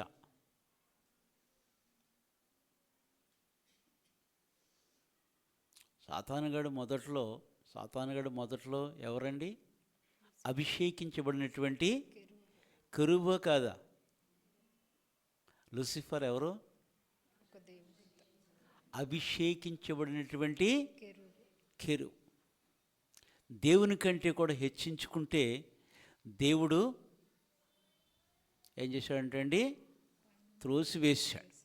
త్రోసివేస్తే అది తిరిగి ఊహించండి మీరు, తిరిగి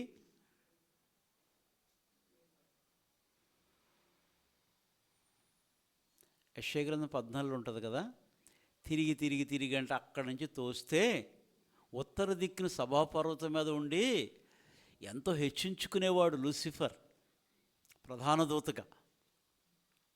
తోయబడిన తర్వాత వాడు 14 అమ్మ, యెషయా గ్రంథం 14 అధ్యాయం 12 నుంచి చదువు. తేజో నక్షత్రమా, అబ్బో ఏం పేరేంటండి?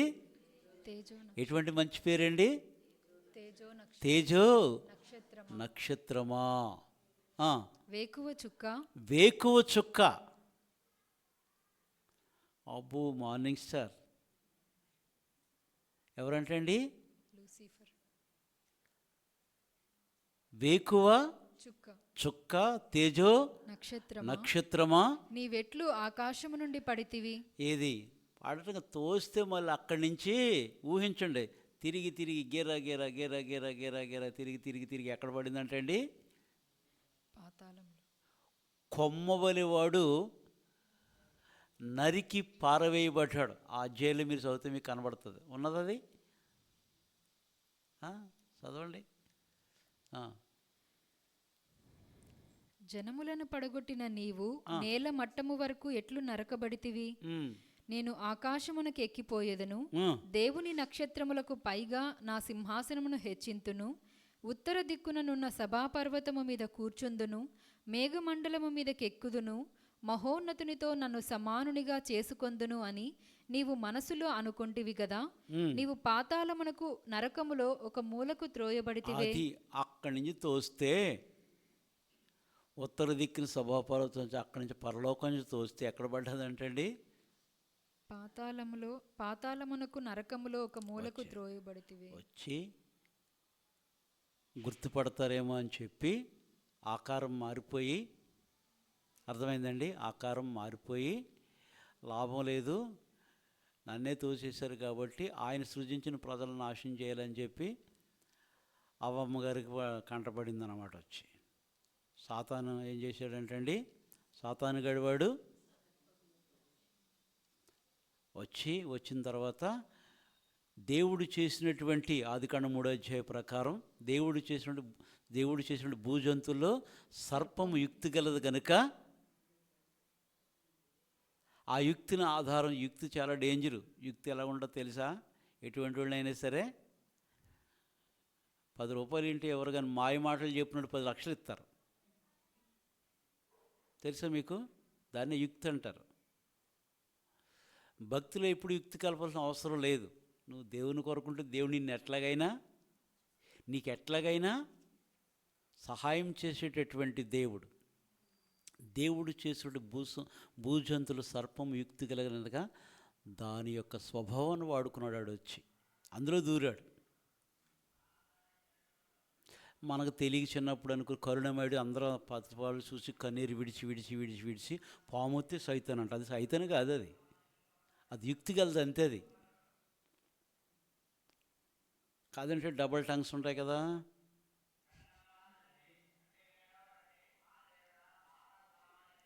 ఆ యుక్తిని వాడుకుని ఇది నిజమా, ఎక్కడికి వచ్చాడండి, లేకపోతే ఇలాగొచ్చి అబ్బో ఇడు లూసిఫర్ అని గుర్తుపట్టేస్తుంది. అవ గుర్తుపడుతుంది కనుక సర్పం వలె వచ్చి ఇది నిజమా అని కళ్ళు తెరిపించాడు. ఆ మెరుపులకే ఇది అయిపోయి ఇంకా కొంచెం పండులు చూపించి మోసం చేశాడు సాతానుడు. వాడు రూపమే అటువంటిది, భయంకరం.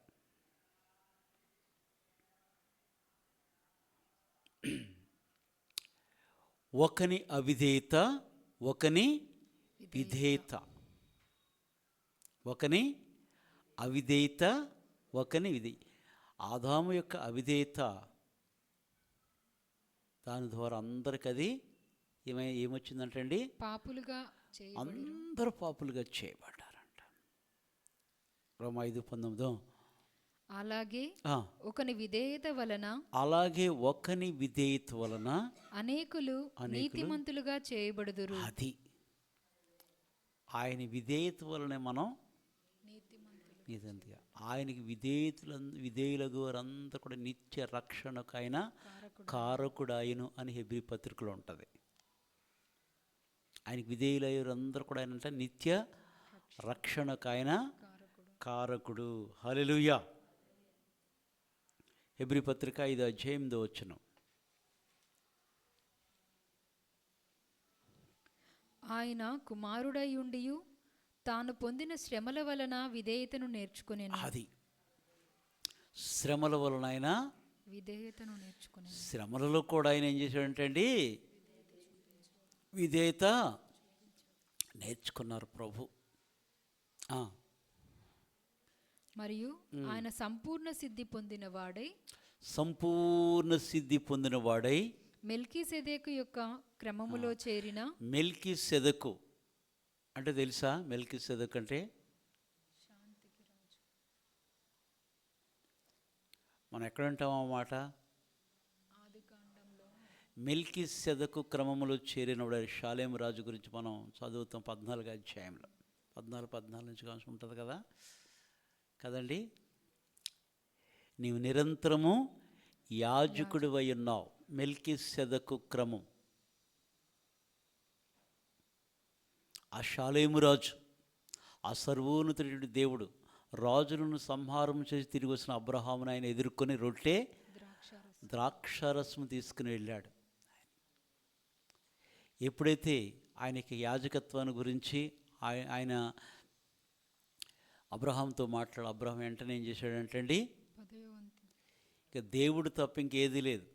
సొదొమ రోజు చేయమంటున్నాడో, మనుషులు నాకు ఇచ్చి ఆస్తి తీసుకెళ్ళి ఎంత కావాలంటున్నాడు. దేవుడు ఎప్పుడైతే దర్శించాడో అబ్రహాం ఏమన్నాడండి, నీది నాకు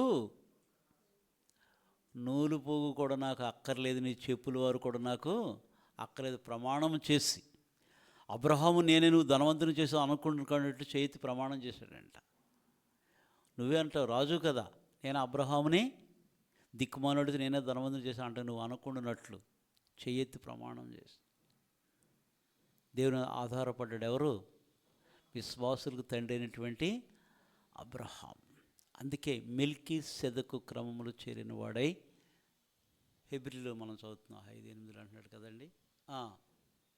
నువ్వు నిరంతరం మరియు ఆయన సంపూర్ణ సిద్ధి పొందినవాడై మెల్కీసెదెకు యొక్క క్రమములో చేరిన ప్రధాన యాజకుడని దేవుని చేత పిలువబడి తనకు విధేయులైన వారికందరికిని నిత్య రక్షణకు కారకుడు. తనకు విధేయులైన వారందరికీ కూడా ఆయన నిత్య రక్షణకు ఆయనే కారకుడు. హల్లెలూయా.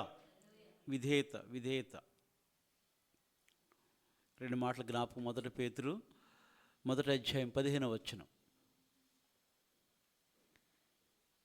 కాగా మీరు విధేయులకు పిల్లలై, మనం ఎలా ఉండాలంటే అండి, విధేయులైనటువంటి పిల్లలు.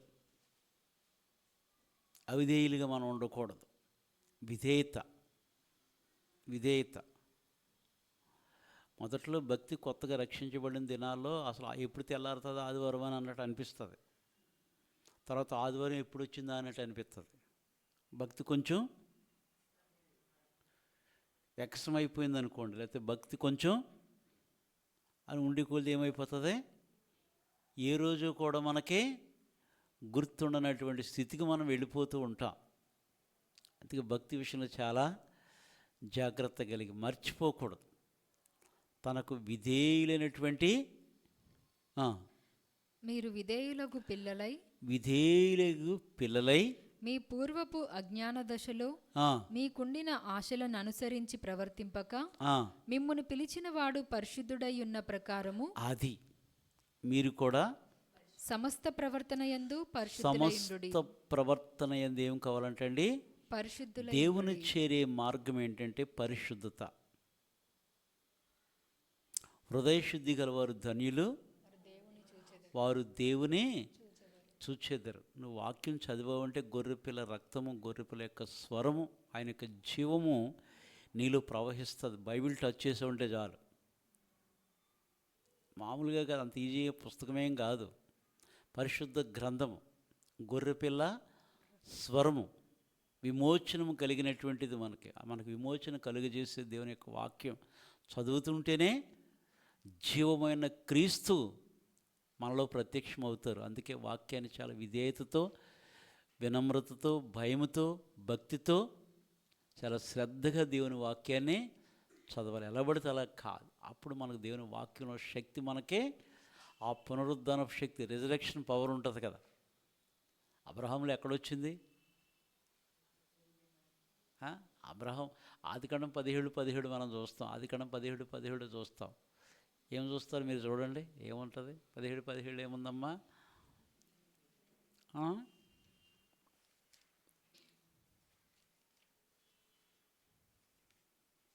ఆదికాండం 17:17 లేదా?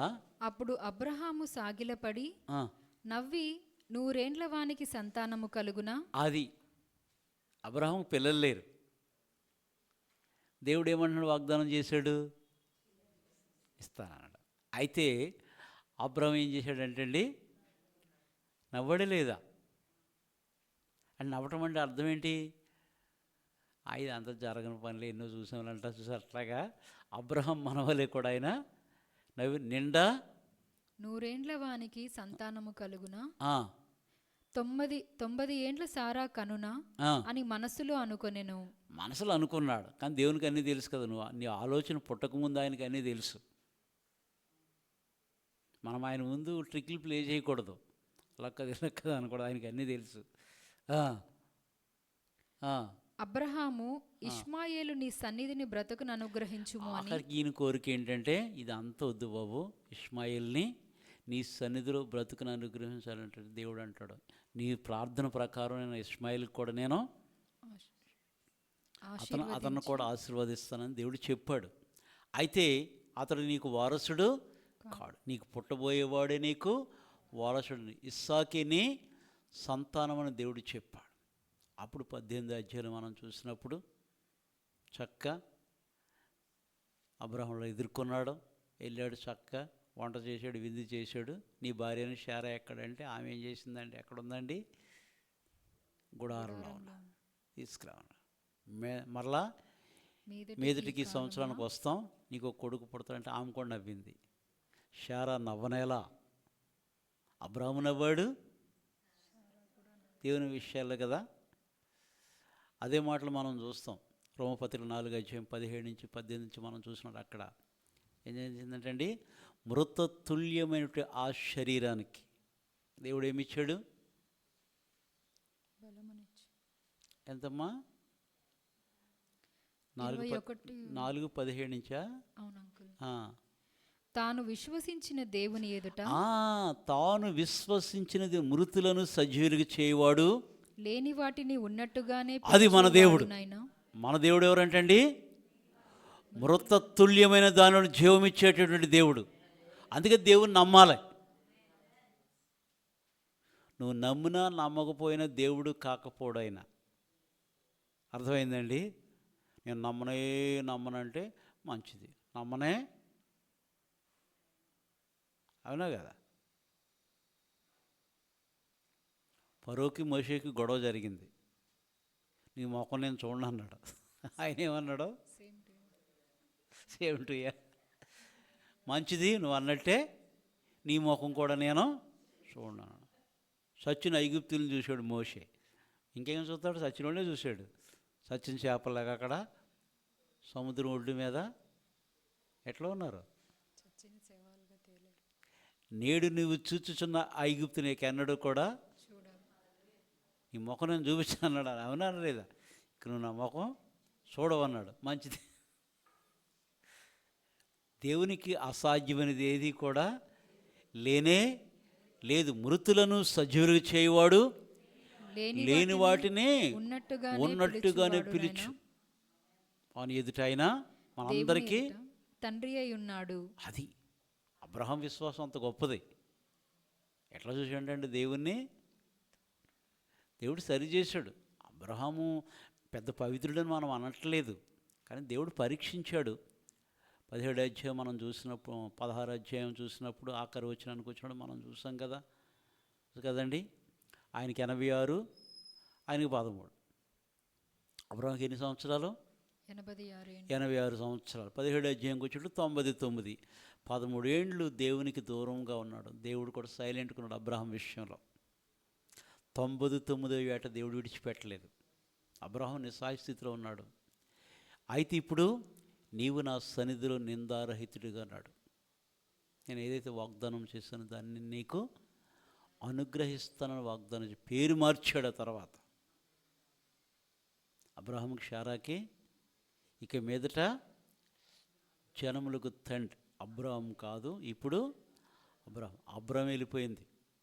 ఏమొచ్చిందంటే అబ్రహాం తర్వాత షారా. జగడుగుండు కాట జనములకు తల్లి అయిపోయిందంట. దేవుని ఆశీర్వాదాన్ని ఎవ్వరు కూడా అది దేవుని వాక్యాన్ని అర్థం చేసుకుని నమ్మాలి. దేవుని వాక్యంలో జీవం ఉంటుంది. నిన్నెవరు నమ్మినా నమ్మకపోయినా దేవుని వాక్యంలో ఆ జీవాన్ని మనం నమ్మగలిగినప్పుడే మనం దేవుణ్ణి వెంబడించగలం. లేకపోతే పిరిగోళ్ళైనా ఉంటాం. మన నీడని చూసి మనమే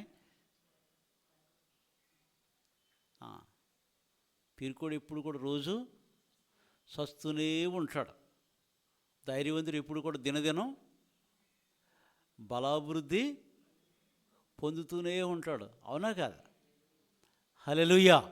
కాబట్టి విధేయత చాలా విలువైనటువంటిది. కాబట్టి విధేయులైన పిల్లల వలె మనము ఉండాలి. తర్వాత ఇంకేమంటున్నారండి? 1 పేతురు 1:22 మీరు క్షయబీజము నుండి కాక 1:22 అమ్మా. అవును అంకుల్. మీరు క్షయబీజము నుండి కాక శాశ్వతమగు జీవము గల దేవుని వాక్యమూలముగా, అది క్షయబీజము నుండి కాక శాశ్వతమగు జీవము గల దేవుని వాక్యమూలముగా, శాశ్వతమైనటువంటి జీవము గల దేవుని వాక్యమూలముగా, దేవుని వాక్యములో జీవమై ఉన్నది. జీవం ఉన్నది కదా. హెబ్రీ 4:12 మనం ఎప్పుడు చదువుతాం కదమ్మా. దేవుని వాక్యం ఎందుకనగా దేవుని వాక్యము సజీవమై బలము గలదై ఎటువంటి 2 అంచుల ఖడ్గము కంటే కూడా వాడిగా ఉండి ప్రాణ ఆత్మ కీలు మూలుగులను విభజించుచు హృదయం యొక్క తలంపులనంట ఆలోచనలు ఏం చేస్తానంటండి? శోధించుచున్నది. దేవుని వాక్యం వచ్చిందంటే నిన్నది దేవుడు తనతో చెప్పేది నెరవేర్చే వరకు యేసోబుని దేవుని వాక్యము శోధించింది. దేవుడు ఏదైతే చెప్పాడో దాన్ని ఖచ్చితంగా నెరవేర్చాడే లేదా? ఖచ్చితంగా అయినా ఇనుము ఆయన సంఖ్యలను బాధిస్తుందని 106వ కీర్తన మనం ఏదైతే చదువుకుంటామో, ఐగుప్తు దేశంలో ఆయన్ని తీసుకెళ్ళి ఏం చేశారండి? చెరసాలలో వేసారే లేదా? అక్కడ కూడా కలలు మానలేదు, ఆయన దర్శనాలు మానలేదు. ఈ పానదాయకుడు భక్ష్యకారుడు కలలుగా అన్నారు. వారి యొక్క భావాలు చెప్పాడు. అయితే మీకు మేలు జరిగినప్పుడు రాజు దగ్గరికి నా గురించి చెప్పండి. ఏం చేశాడు? కల పొందుకాడు కృతజ్ఞత లేదు. ఆడనే కృతజ్ఞత లేనోడు అంటారు. ఆయన దేవుడు మాత్రం యేసోబుని మర్చిపోలేదు, విడిచిపెట్టలేదు. హల్లెలూయా. శాశ్వతమగు జీవము గల దేవుని వాక్యమూలముగా అక్షయ బీజము నుండి పుట్టింపబడిన వారు గనుక నిష్కపటమైన సహోదర ప్రేమ కలుగునట్లు మీరు సత్యమునకు. అక్షయ బీజము నుండి పుట్టింపబడినటువంటి వారు గనుక మనం ఏం చేయాలంటండి? నిష్కపటమైన సహోదర ప్రేమ కలుగునట్లు. నిష్కపటమైనటువంటి సహోదర ప్రేమ. అవునంటే అవును, కాదంటే కాదను. దానికి మళ్ళీ మధ్యలో ఇవన్నీ ఎందుకు?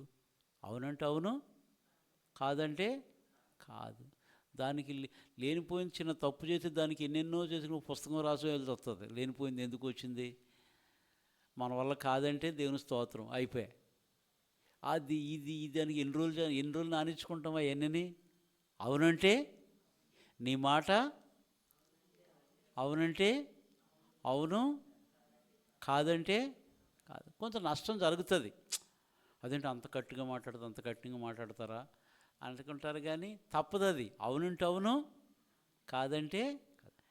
నిష్కపటమైన అక్షయ బీజము నుండి పుట్టింపబడిన వారు గనుక నిష్కపటమైన సహోదర ప్రేమ కలుగునట్లు మీరు సత్యమునకు విధేయులవుట చేత. మనం ఎట్లా ఉండాలంటండి?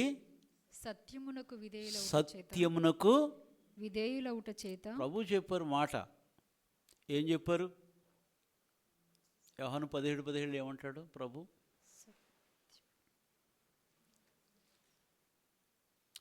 నీ వాక్యమే సత్యమందు వారిని ప్రతిష్ఠ చేయుము, నీ వాక్యమే సత్యము. అంతే. నీ వాక్యమే సత్యము, సత్యమునందు వారిని ప్రతిష్ఠ చేయమని ప్రార్థన చేస్తారు ప్రభు. నీ వాక్యమే సత్యం. సత్యము కొరకైనా నేను పుట్టాను, సత్యము కొరకు నేను పుట్టాను అన్నాడా లేదా? ప్రభు దగ్గరికి వచ్చారు వాళ్ళంతా. వాళ్ళ వేషధారను ప్రభు గుర్తుపట్టారు. నాణ్యం తీసుకొచ్చారు. నాణ్యం తీసుకొచ్చి దీని మీద ఉన్నటువంటి రూపం ఎవరిదో గుర్తుపట్టమని.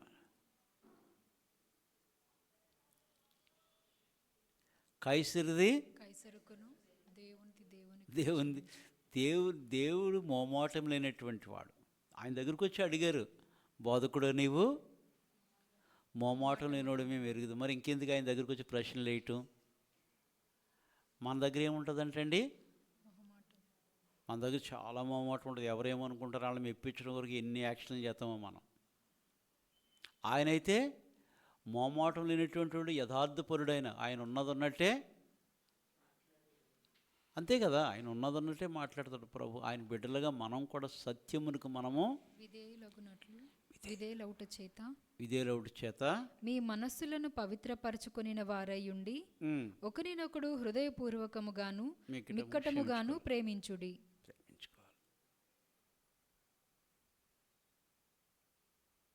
విధేయత ఎంత ఉన్నత స్థితికి తీసుకెళ్తే ఒక మాట చెప్తాను చూడండి. ఆదికాండం 41 అధ్యాయం 39-40 వచనాలు.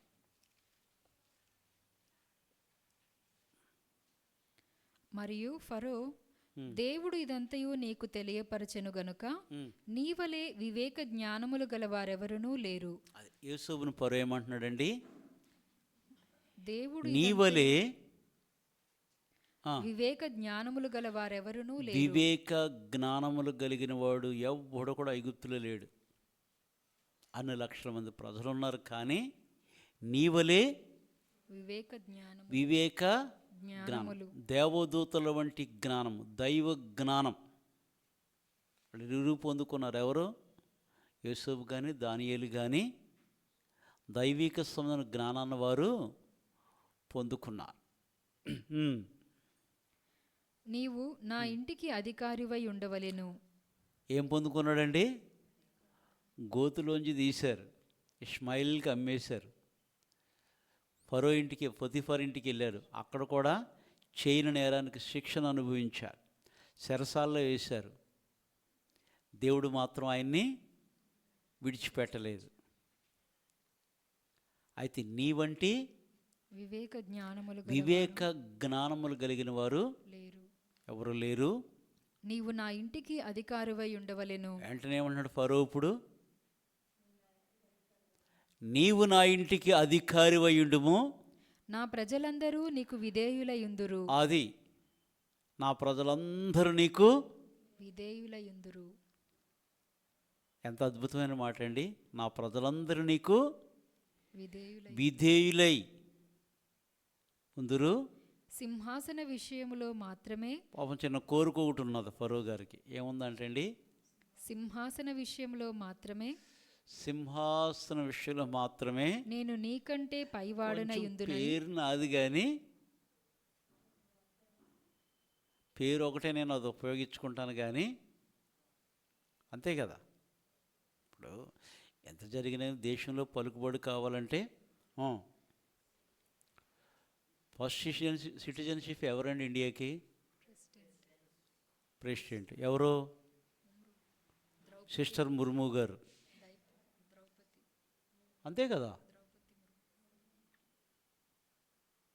ఊర్లో అయితే, పంచాయతీలు అయితే ఫస్ట్ సిటిజన్షిప్ ఎవరికి ఉంటుంది? ప్రెసిడెంట్కి ఉంటుంది. పంచాయతీ ప్రెసిడెంట్ చదువు రాకపోయి నాలంటోడైనా ప్రెసిడెంట్ పర్మిషన్ లేకుండా ఎవరిని తీసుకెళ్ళి పోలీస్ స్టేషన్కి ప్రెసిడెంట్ గారికి ఇన్ఫామ్ చేస్తారు, పలానా వ్యక్తిని తీసుకెళ్తాకు వచ్చామంటే, లేదండి నేను సాయంత్రం పంపిస్తాం, మేము వస్తాం, మేము వచ్చి కలుస్తామంటే అదొక గౌరవం అనమాట. అది అంత హోదా. అది ఐగుప్తుకి అంతటికి నేను అధికారిని అయినప్పటికీ కూడా నా ప్రజలందరూ నీకు విధేయులయ్యుందురు. అయితే సింహాసన విషయంలో మాత్రమే నీకంటే నేను కొంచెం పైవాడుకుంటాను కానీ ఉందునని యోసేపుతో చెప్పాను. మరియు అది అంటే ఎంత విధేయత చూడండి. విధేయతలో ఉన్నట్టు గొప్ప లక్షణం. అంత విధేయత కలిగి ఉన్నాడు కాబట్టి దేవుడు ఆయన అంతగా హెచ్చించాడు. యేసోబుని దేవుడు విధేయతలో ఉన్నటువంటి గొప్ప లక్షణం. విధేయత చాలా విలువైనటువంటిది. విధేయతకి పెద్ద జ్ఞానం అక్కర్లే, మాటకే విధేయత చూపించట. విధేయత చాలా గౌరవాన్ని తీసుకొస్తుంది. వాటేంటరాక నువ్వు ప్యూనివే, నువ్వు ఏదైనా చెయ్యి, విధేయత చాలా గౌరవాన్ని తీసుకొస్తుంది. విధేయత కలిగి ఉండటం, మన విధేయత ఉంటే దేవుడు ఎక్కడైనా కూర్చోబెడతాడు. అన్ని చోట్లకి వెళ్ళిపోయి ముందే కుర్చీలో కూర్చున్నట్టు ఆ కుర్చీ మనల్ని తీసేస్తారు, తెలుసా మీకు? కొన్ని స్థలాల్లోకి వెళ్ళి ముందు కూర్చుని టప్ మనం ఇక్కడ కూర్చున్నాం, మనకి ఇక్కడ కూర్చొని అటు వచ్చి మెల్లగా సోలు చెప్తారు. ఏం చేస్తారండి? ఉన్నది కదా, యాకోబు పత్రికలో ఉంది కదా, విశ్వాస విషయంలోనూ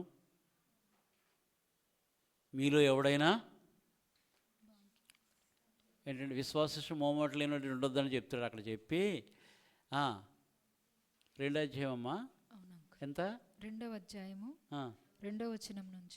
2వ ఏలయనగా బంగారు ఉంగరము పెట్టుకొని ప్రశస్త వస్త్రములు ధరించుకొని అది టిప్ టాప్ మంట తెల్ల బట్టలు వేసుకుని బంగారు వస్త్రం, బంగారు ఉంగరం పెట్టుకుని మీ సమాజ మందిరంలోనికి వచ్చాడు అనుకో. వచ్చినప్పుడు అప్పుడే మురికి బట్టలు కట్టుకొని పక్కనే చెప్పండి, మురికి బట్టలు కట్టుకొనిన దరిద్రుడును లోపలికి ఆడేమో బంగారము ప్రశస్తమైన వస్త్రాలతో ఆయన వచ్చి ఈ పక్కనే మురికి బట్టలు కట్టుకుని ఒకడు వచ్చి అక్కడ కూర్చున్నాడు అనుకోండి. మీరు ప్రశస్త వస్త్రములు ధరించుకొని వానిని చూచి, అయితే మన చూపు అంతా ఎట్లుంటది?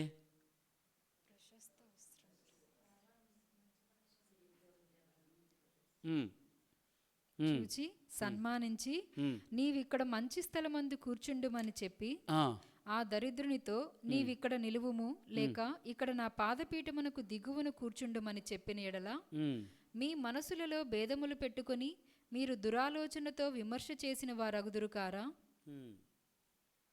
నా ప్రియ సహోదరులారా ఆలకించుడి. ఈ లోక విషయంలో దరిద్రులైన వారిని విశ్వాసమందు భాగ్యవంతులుగాను, అది ఈ లోక విషయములో దరిద్రులైనటువంటి వారిని దేవుడు అంటే విశ్వాస విషయంలో భాగ్యవంతులుగా చేస్తాడు. అంతేగాని ప్రశస్తమైన వస్త్రాలు, బంగారు ఉంగరం పెట్టుకుని 5 ఏళ్ళకి 5 ఉంగరాలు పెట్టుకుని ఇలా వచ్చి ఇలా వంకరలు తిప్పిల్లు అందరూ అనే కాదు విశ్వాసం. ఆఖరికి ఏమైపోతాడంటే ఈ వ్యక్తిని అలాగలగలగలగలగలగలగ లాస్ట్ కిందకి ఏంటేస్తారంటాడు. అందుకని ముందే ఏదో చోట ఎవరు ఇబ్బంది పెట్టిన చోట కూడా కూర్చున్నావు అనుకో, నీకు నాకు ఇబ్బంది ఉండదు. ముందే వెళ్ళి కూర్చుంటే అనవసరంగా సోగులు వచ్చి చెప్తారు, మీరు ఇక్కడ కాదు, ఇది విఐపీస్కి వెనక్కి వెళ్ళిపోండి అంటారు వచ్చి. ఎలా ఉంటుందో తెలిసేప్పుడు పరిస్థితి. దానికంటే ముందే మనం ఏం చేయాలంటండి, చాలా జాగ్రత్తగా తెలివిగా నాకు ఇక్కడ చాలే అన్నట్టుగా కూర్చుంటే అది నీకు ఏ ఇబ్బంది కూడా ఉండదు. ముందు వచ్చి ఇక్కడ కూర్చున్నాం అనుకోండి, ఏమవుతుంది ఒక్కొక్కసారి అది అవమానం అవుతుంది కదా. ఖచ్చితంగా లేదు బ్రదర్ ఇక్కడ మీరు కాదు పలానా వస్తున్నారంటే మనం ఏమవ్వాలి, అంతేలే ఎంతైనా అని చెప్పాను మెల్లగా వెళ్ళిపోదు. దానికంటే ముందు నువ్వు తగ్గించుకుంటే నీకే గొడవ, అవునా కదా? దేవుడు ఆ రీతిగా యేసువును కూడా దేవుడు హెచ్చించాడు. ఫరో అన్నాడు, నా ప్రజలందరినీ విధేయులై ఉంటారు, సింహాసనంలో మాత్రమే నీకంటే నేను కొద్దిగా ముందుంటాను, కానీ అధికారం అంతా నీదేనా ఆయన అన్నాడు. అవునా కదా? అధికారం అంతా ఎవరిది? ఇదే. యోసేపు సెలవు లేకోకుండా ఒక కుక్క కూడా నాలుగు కానీ తోక కానీ ఆడించడానికి వీలు లేదు. అంతగా దేవుడు విధేయతలుంటే హెచ్చింపు. సొంత సహోదరులు అవమానపరిచినప్పుడు కూడా దేవుడు వారి ముందే యేసోబు దేవుడిచ్చిన కళలు మామూలు కళలు కాదు. ఆ 13వ అధ్యాయంగా నిర్గమకాండ 13వ అధ్యాయంలో కానీ మనం చూసిన యెహోషువ గ్రంథంలో మనం చూసినప్పుడు కానీ ఆయన నిత్యంగా దేవుడు నన్ను అక్కడ చనిపోయినప్పుడు కూడా నా ఎముకలు మీరు ఇక్కడ ఉంచొద్దు అంటాడు, తీసుకెళ్ళిపోమంటాడు, ఆజ్ఞాపిస్తాడు. అంటే ఎంత దైవజ్ఞానం పొందుకున్నారో వాళ్ళు చూడండి. అసలు నిత్యంగా దేవుడిని మిమ్మల్ని చూడనిస్తాడు. అయితే నేను చనిపోయినప్పుడు ఐగుప్తులు నా ఎముకలు మీరు ఇక్కడ ఉంచొద్దు అన్నాడు. దేవుని మందస్సంతో పాటు అసలు అవి చదువుతుంటే శివరింగ్ వచ్చేస్తుంది. వాక్యం చదువుతుంటే పెద్ద మర్మాలు అక్కర్లే మనకి. అసలు ఎలా చెప్పగలిగారు? దేవుని మందస్సంతో పాటు యేసోబు ఎముకలు తీసుకుని వెళ్ళారంటే వాళ్ళు నిజంగా ఆయన ఎట్లా ఆజ్ఞాపించగలిగాడు? విశ్వాసమును బట్టి తన శల్యములను గురించి ముందుగానే 11వ అధ్యాయం పత్రికలో మనం చదువుతాం. యేసోబు ఉన్నదమ్మా మాట. విశ్వాసం బట్టి యేసోబు, యాకోబు తర్వాత యేసోబు ఇంట్రెస్ట్ చూసాను. విశ్వాసమును బట్టి ఎంత రెఫరెన్స్? 11:22 అంకుల్. 11:22. యోసేపు తనకు అవసాన కాలము సమీపించినప్పుడు, అది మరణకాలం. విశ్వాసమును బట్టి ఇశ్రాయేలు కుమారుల నిర్గమమును గూర్చి ప్రశంసించి తన శల్యములను గూర్చి వారికి ఆజ్ఞాపించెను. అది ఎముకల గురించి నేను ఇక్కడ చచ్చిపోతాను, నన్ను మీరు ఇక్కడ 13లో ఉందా? నిర్గమకాండం 13లో ఉందా అదే మాట? ఏమా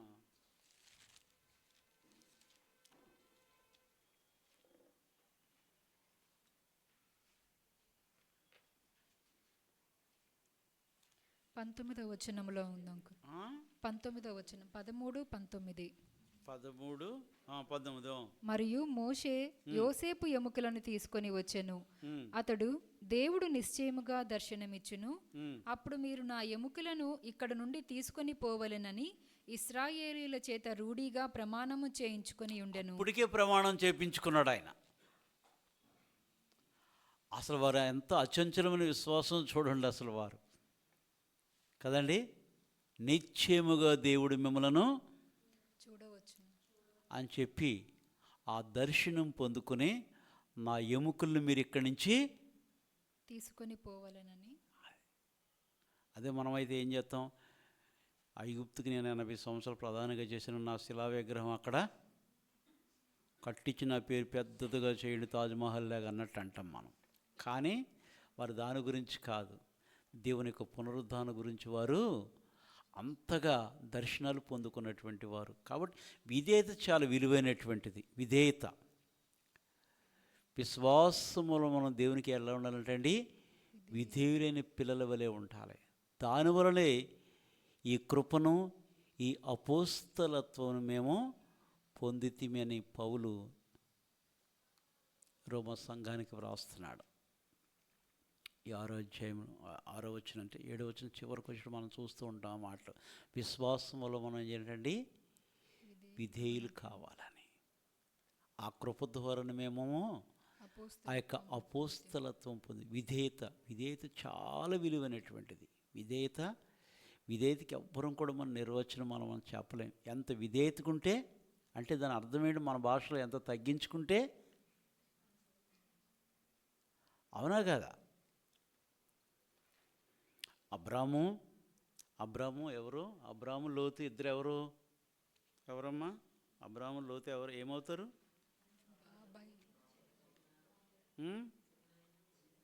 తమ్ముడు కొడుకు, అన్నయ్య కొడుకు, మొత్తం ముగ్గురు. అబ్రాము, ఇంకా నాహోరు, ఇంకా హారానా, ఏమో పేర్లు నాకు రావట్లేదు.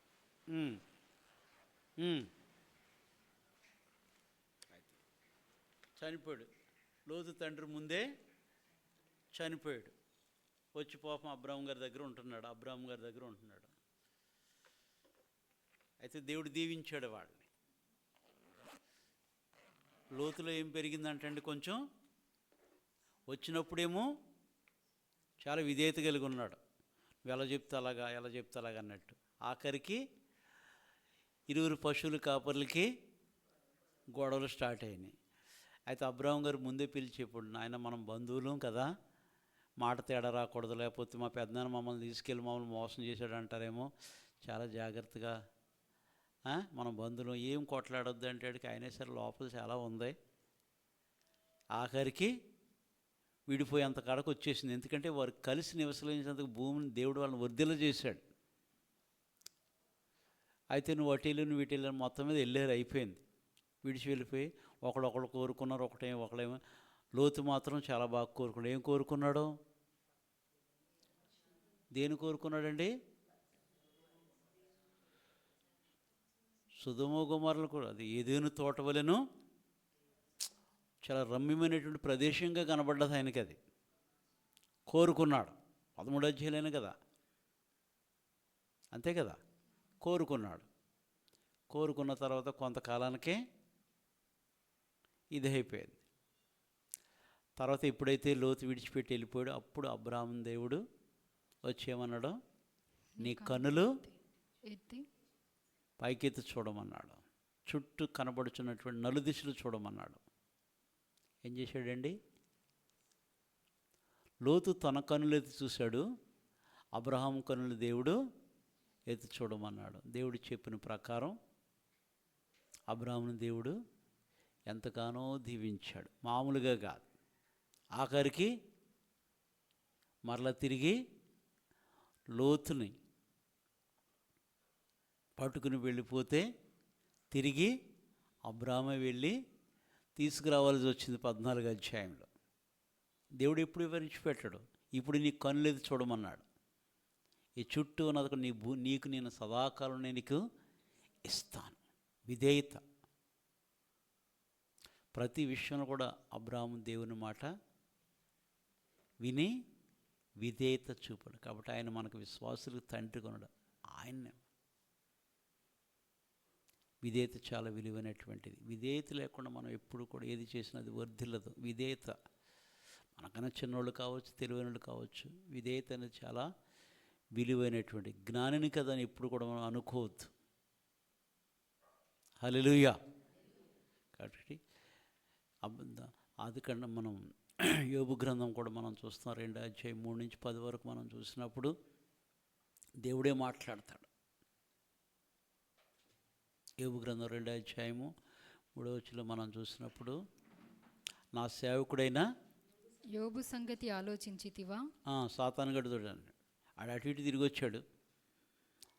నా సేవకుడు యోబు సంగతి ఆలోచించితివా? చదివేమో త్వరగా. అతడు యథార్థవర్తనుడును. దేవుడే చెప్తున్నాడు. అతడు ఎవరంటండి?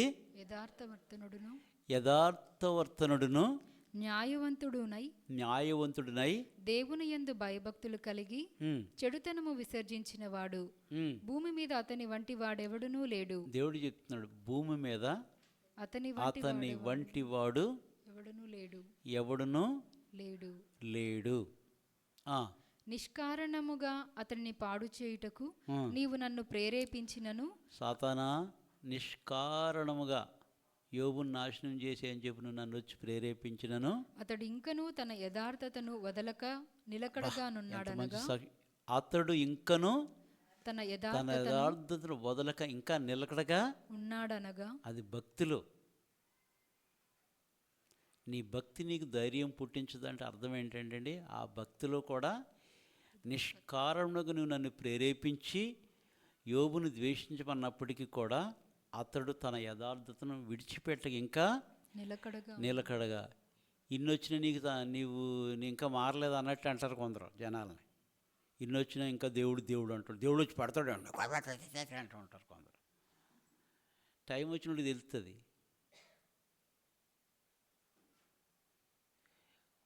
ఆ మాటకు కొరకు మనం ఎదురు చూడాలి. ఒక్క దినాన్ని ఖచ్చితంగా నీ నిరీక్షణ ఎప్పుడు కూడా అది సిగ్గుపరచదు. ఆ నిరీక్షణ ఏదైతే నువ్వు పొందుకున్నావో ఖచ్చితంగా అది అంతే కదా. ఒక దినాన్ని మనం చూస్తాం, విశ్వాసము, నిరీక్షణ. విశ్వాసం ఉంటుంది, నిరీక్షణ ఎప్పుడైతే పొందుకుంటుందో నేను విశ్వాసం విడిచిపెడితే ఆ నిరీక్షణ ఎప్పుడైతే పరలోకం వెళ్ళిపోతే ఆ విశ్వాసం నేను విడిచిపెట్టేస్తుంది, అక్కడ వరకు నడిపిస్తుంది. విశ్వాసం నిరీక్షణ ఏదైతే చూడగలిగితే అక్కడికి వెళ్ళిపోయిన తర్వాత నీకు అప్పుడు క్షణమాత్రం ఉంటాయి అంతే. మన మీద ఉన్నటువంటి ఒక రోగము, రేపు దరిద్రులు ఏముంటాయి అంటే క్షణమాత్రమే. ఆయన ఇచ్చే మహిమ ఎదుట ఇప్పటి కాలపు శ్రమలవి ఎనదగినవి కావు. ధైర్యాన్ని ఎప్పుడు కూడా విడిచిపెట్టొద్దు. ధైర్యాన్ని ఎప్పుడు కూడా మనము 100 అనుకొని నిన్ను 100 పనికిమానులు అంత వేస్ట్, నేనే మంచోడు అనుకోండి, ఆడి వేస్ట్ డబ్బాలో ఉంటాడు. నిన్నే దేవుడు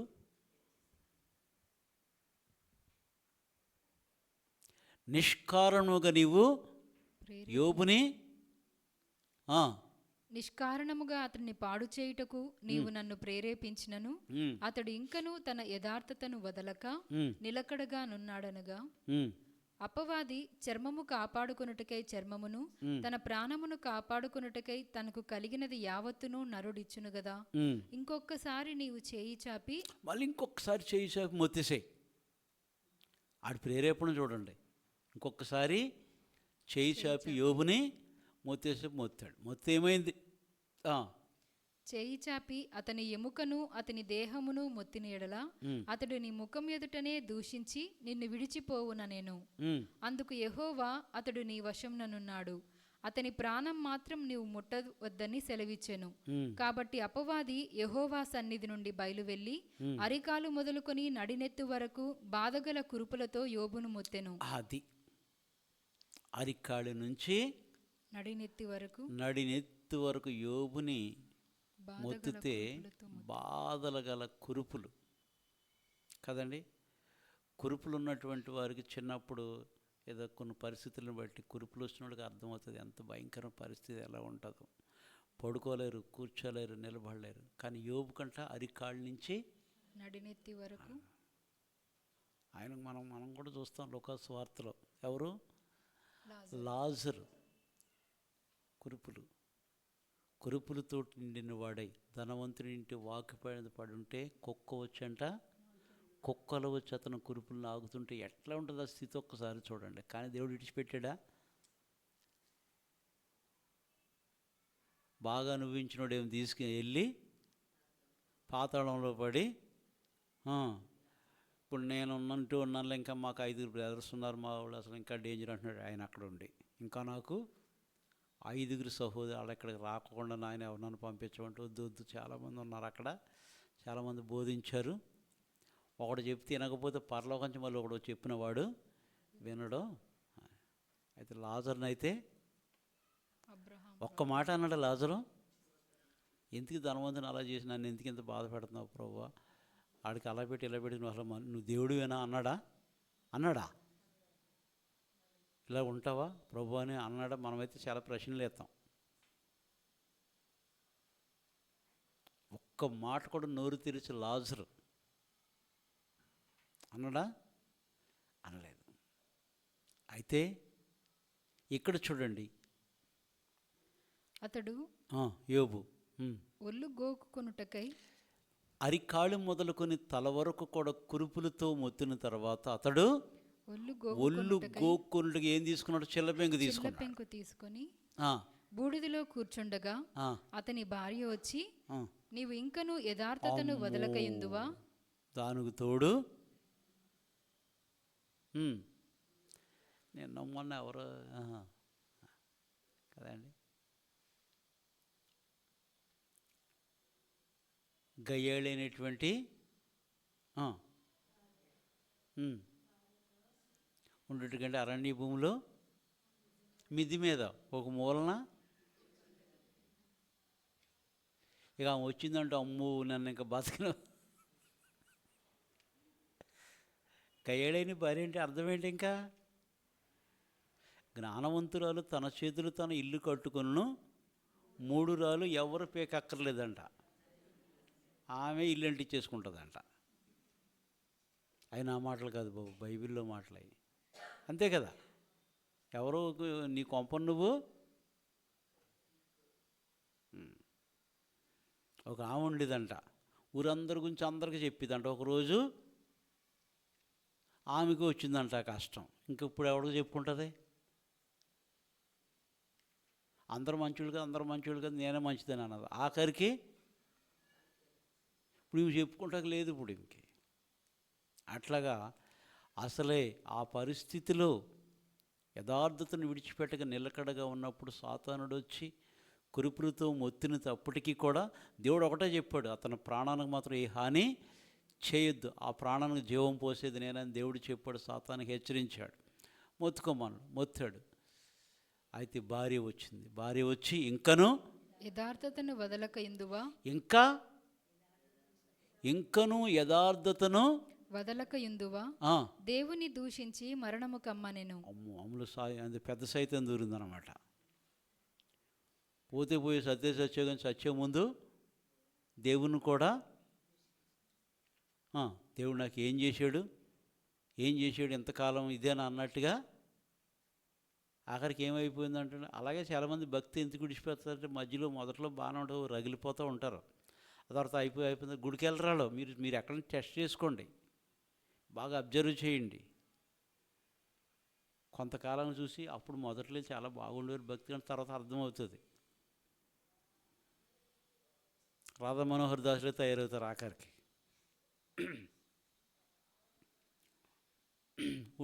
ఉండి ఆ భక్తి కథ ఎక్కసమైపోతుంది. ఏమన్నదండి,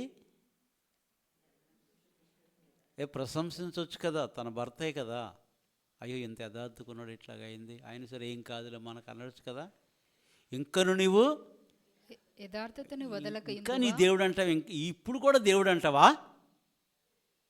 ఇంకను నీవు యథార్థతను వదలకుందువా అని. అయితే అందుకతడు, మూర్ఖురాలు మాట్లాడునట్లు నీవు మాట్లాడుచున్నావు. అయ్యో ఎందుకు నువ్వు అలా మాట్లాడుతున్నావు? నీవు అది ఎవరు మాట్లాడతారు ఆ మాటలో? మూర్ఖురాలు మాట్లాడుచుట మనకది. మనము దేవుని వలన మేలు అనుభవించుదుమా? ఇచ్చినప్పుడేమో చెప్పండి, ఇచ్చినప్పుడు దేవుని చేత ఏమి లేనప్పుడు దేవుడు మాకు 100 గజాలు ఇచ్చాడు, దేవుని స్తోత్రం అని. ఆ తర్వాత మళ్ళీ ఇంకోటి కొంటే అది దేవుని స్తోత్రం అని అయిపోయింది. ఇప్పుడు ఏది గొప్పది?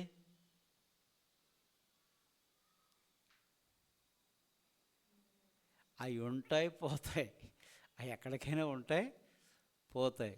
కానీ ఆయన అంటున్నాడు, దేవుని చేత మనము మేలు అనుభవించుదుమా? దేవుడు పెడితేనే తింటావా? దేవుని చేత మేలు అనుభవించటమేనా? కీడు మనము అనుభవించటగదా తగదా అనెను. ఈ సంగతులలో ఏ విషయమందును యోబు నోటి మాటతోనైనను పాపము చేయలేదు. అది నోటి మాటతో కూడా దేవుని అవమానపరచడానికి ఇష్టపడలేదు. ఆయన తాను చదవటానికి ఆయన ఇష్టపడ్డాడేమో, కానీ దేవుని మాత్రం అన్నాడా? ఒక్క మాట. పోయే ముందు ఏం చేస్తారు చాలామంది, కోపం వచ్చిన వాళ్ళు ఏం చేస్తారండి, ఫిలిస్తీన్లు పొలాలు తగలబెడతాకే శాంసన్ ఏం చేశాడు, నక్కలు పట్టుకుని ఎదురు పెట్టి కాగడలు అంటించి పొలాల్లో కుదిలేశాడంట. ఫిలిస్తీన్ పొలాలన్నీ కూడా కోపం వచ్చినప్పుడు ఏం చేస్తూ ఉంటారో అంతే కదా. ఆయన బంధిస్తే దారబంధంతో కూడా బయటకు వచ్చేసాడు, ఇలా పట్టుకుని వచ్చాడే లేదా. యథార్థత చాలా విలువైనటువంటిది, విధేయత కూడా చాలా. ఈ రెండింటిని మనం ఎప్పుడు కూడా తక్కువ మనం చేయలేం. దేని గుండా వెళ్ళిన దేవుడు దాంట్లో మనకి మార్గం సరళం చేసేటటువంటి దేవుడు. నోటి మాట ద్వారా కూడా యోబు ఏ పాపమును కూడా ఆయన చేయలేదు. దేవుడే చెప్పాడు, యథార్థ హృదయం గలవాడై ఏ రీతిగా ఆయన నన్ను అనుసరిస్తున్నాడో, నువ్వు దూషించినా కానీ అతడు తన యథార్థతను విడిచిపెట్టకుండా ఉన్నాడు అన్నాడు. దేవుడే చెప్పాడు. అదే దేవుణ్ణి, యోబుని 2 దేవుడు ఆశీర్వదించాడు. హల్లెలూయా. కాబట్టి ఇదైతే చాలా విలువైనట్టు. దేవుడి కొద్ది మాటలు దీవించి ఆశీర్వదించును గాక.